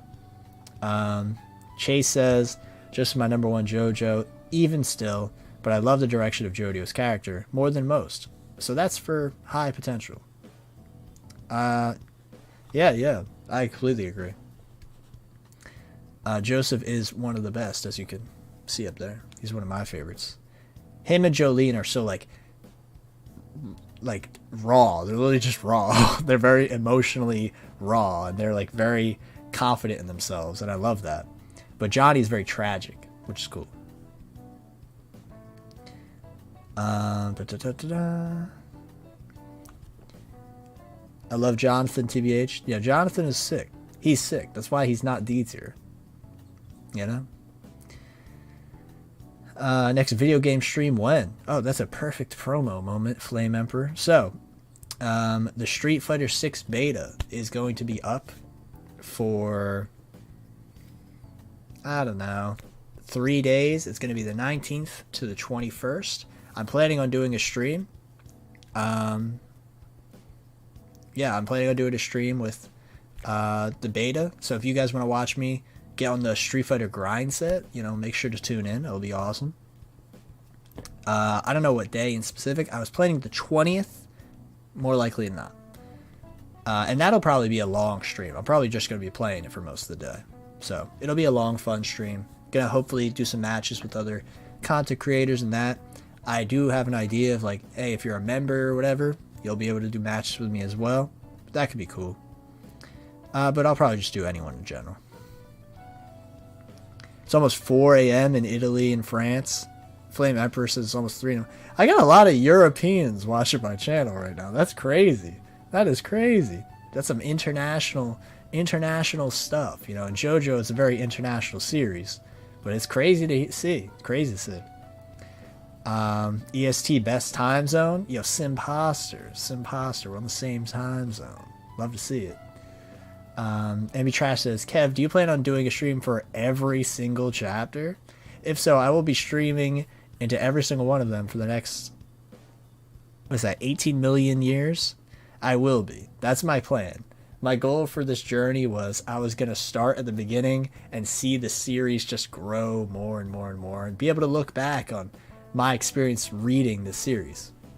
So I was really much, very much looking forward to that. So yeah, that is the plan. Tuning in, yeah. All the JoJos are great characters, IMO. So we eat good with the series at all times. Oof, yeah. Street Fighter hype. Street Fighter is just invisible stand fights. I mean, there's one of my favorite characters, her name's Akira, and her thing is she kind of calls out her brother to help. So he's kind of like a stand. He's super buff and has like a weird energy blast. Shouts to him. I think his name's like Gon or something.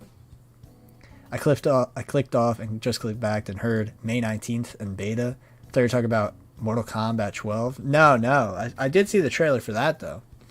That looked interesting. I just want like more characters, you know. I'm not a huge Mortal Kombat guy. My guy Baraka, he's the GOAT though. Baraka's the GOAT. Yeah, Chase, I know you're in Australia. It's 11 a.m. for you. EST goated. Oh, you EST as well, MB Trash Fire. Mamma mia, I really have to sleep.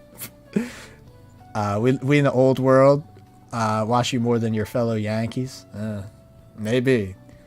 We stand the EST vibes. East Coast, West Coast. Yeah, shoutouts to all you guys. If any of you guys know Philly, you know where I'm from. You know, Philly, we don't do pause and that. 9 p.m. gang. These Jojolands live streams are honestly my favorite time of the month. I look forward to these streams. Moss and Bones, that really means a lot to hear. That really, really does. So thank you. Thank you. I'm a Baraka main, and he is the GOAT. Snapdragon. Love to see it. Love to see it. A fellow Baraka main. Also, I told my friend who's on part 5 that Rohan was in part 9, and he said, wow, Rohan doesn't look like he aged. And I didn't have the heart to tell him. Yeah, nah, don't even do anything. Don't even do anything. East Coast, Beast Coast, of course. Oh, so you're definitely from New York. You said Beast Coast. Yeah, that's New York vibes. New York vibes. Iverson gang. Crazy. I just told him one day he would understand what it meant. Yeah, Rohan, he's like Araki, you know, he doesn't age, you know. Philly cheesesteak is greater than Josuke's haircut. If I speak, you know. The cheesesteak is peak, but I don't know. They even rhyme. They don't sound the same, but they do rhyme the same. That doesn't make any sense. I'm not tired. I'm just brain farting a bit right now. But with that, all I gotta say, tomorrow, members only vid for Jojolands Chapter 4. If you guys want to watch it, obviously consider becoming a member. It would be greatly appreciated. You would be able to support your boy. And you'd be able to hear me gush about Rohan. And I will probably also make a Rohan reaction video, which is more likely than not what I'm going to be doing while eating my dinner and editing. And you know how it is. If you guys want to talk to me more, continue to chat, consider joining the Discord. It's the pinned message on the top. I also saw this really nice message. I forgot to read it aloud, but Epic, thank you. You said this also really warmed my heart. I just completely forgot to read it. I apologize. It said, your charisma is international. That is so nice. Like, actually, thank you. That was really, really nice. I'm going to save that. That was very nice.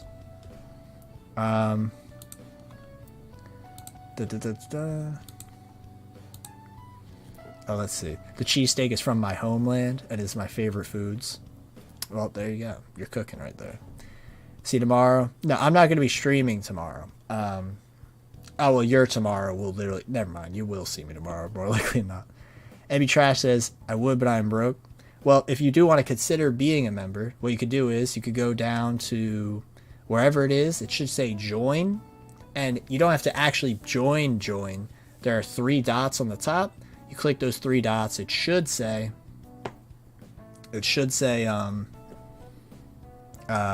gift settings. Gift settings, click gift settings on, and then you'll be able to be a member if someone donates.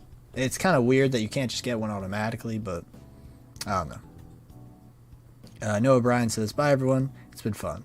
Watch most of the stream on 2x speed to catch up. Well, I appreciate you watching the full thing. That's crazy. Especially because it's been going for like 3 hours, so I appreciate you for stopping by. One last time, if you guys enjoyed or whatever, consider liking, you know, the YouTube spiel, all that, join the Discord, you know. Got to keep the vibe going, you know. The Discord is mostly One Piece people. We got to infect them with JoJo stuff. You know what I mean? Infect them. You guys will be the patient zero that gets people into JoJo who are into One Piece, and then vice versa, they'll get you into One Piece. You know, it's this beautiful blend of these amazing series, you know? But yeah, I'm gonna chef it up right now. That's gonna be it for me. Thank you guys for stopping by. If you enjoyed YouTube spiel, blah blah blah, JoJo's cool. I will see you lots of times this week. Probably we got the Roush video, which I'm hoping to get out soon. The JoJo Crazy Diamond's Demonic Heartbreak video, I'm hoping to get that out as well. Yeah, so a lot of stuff.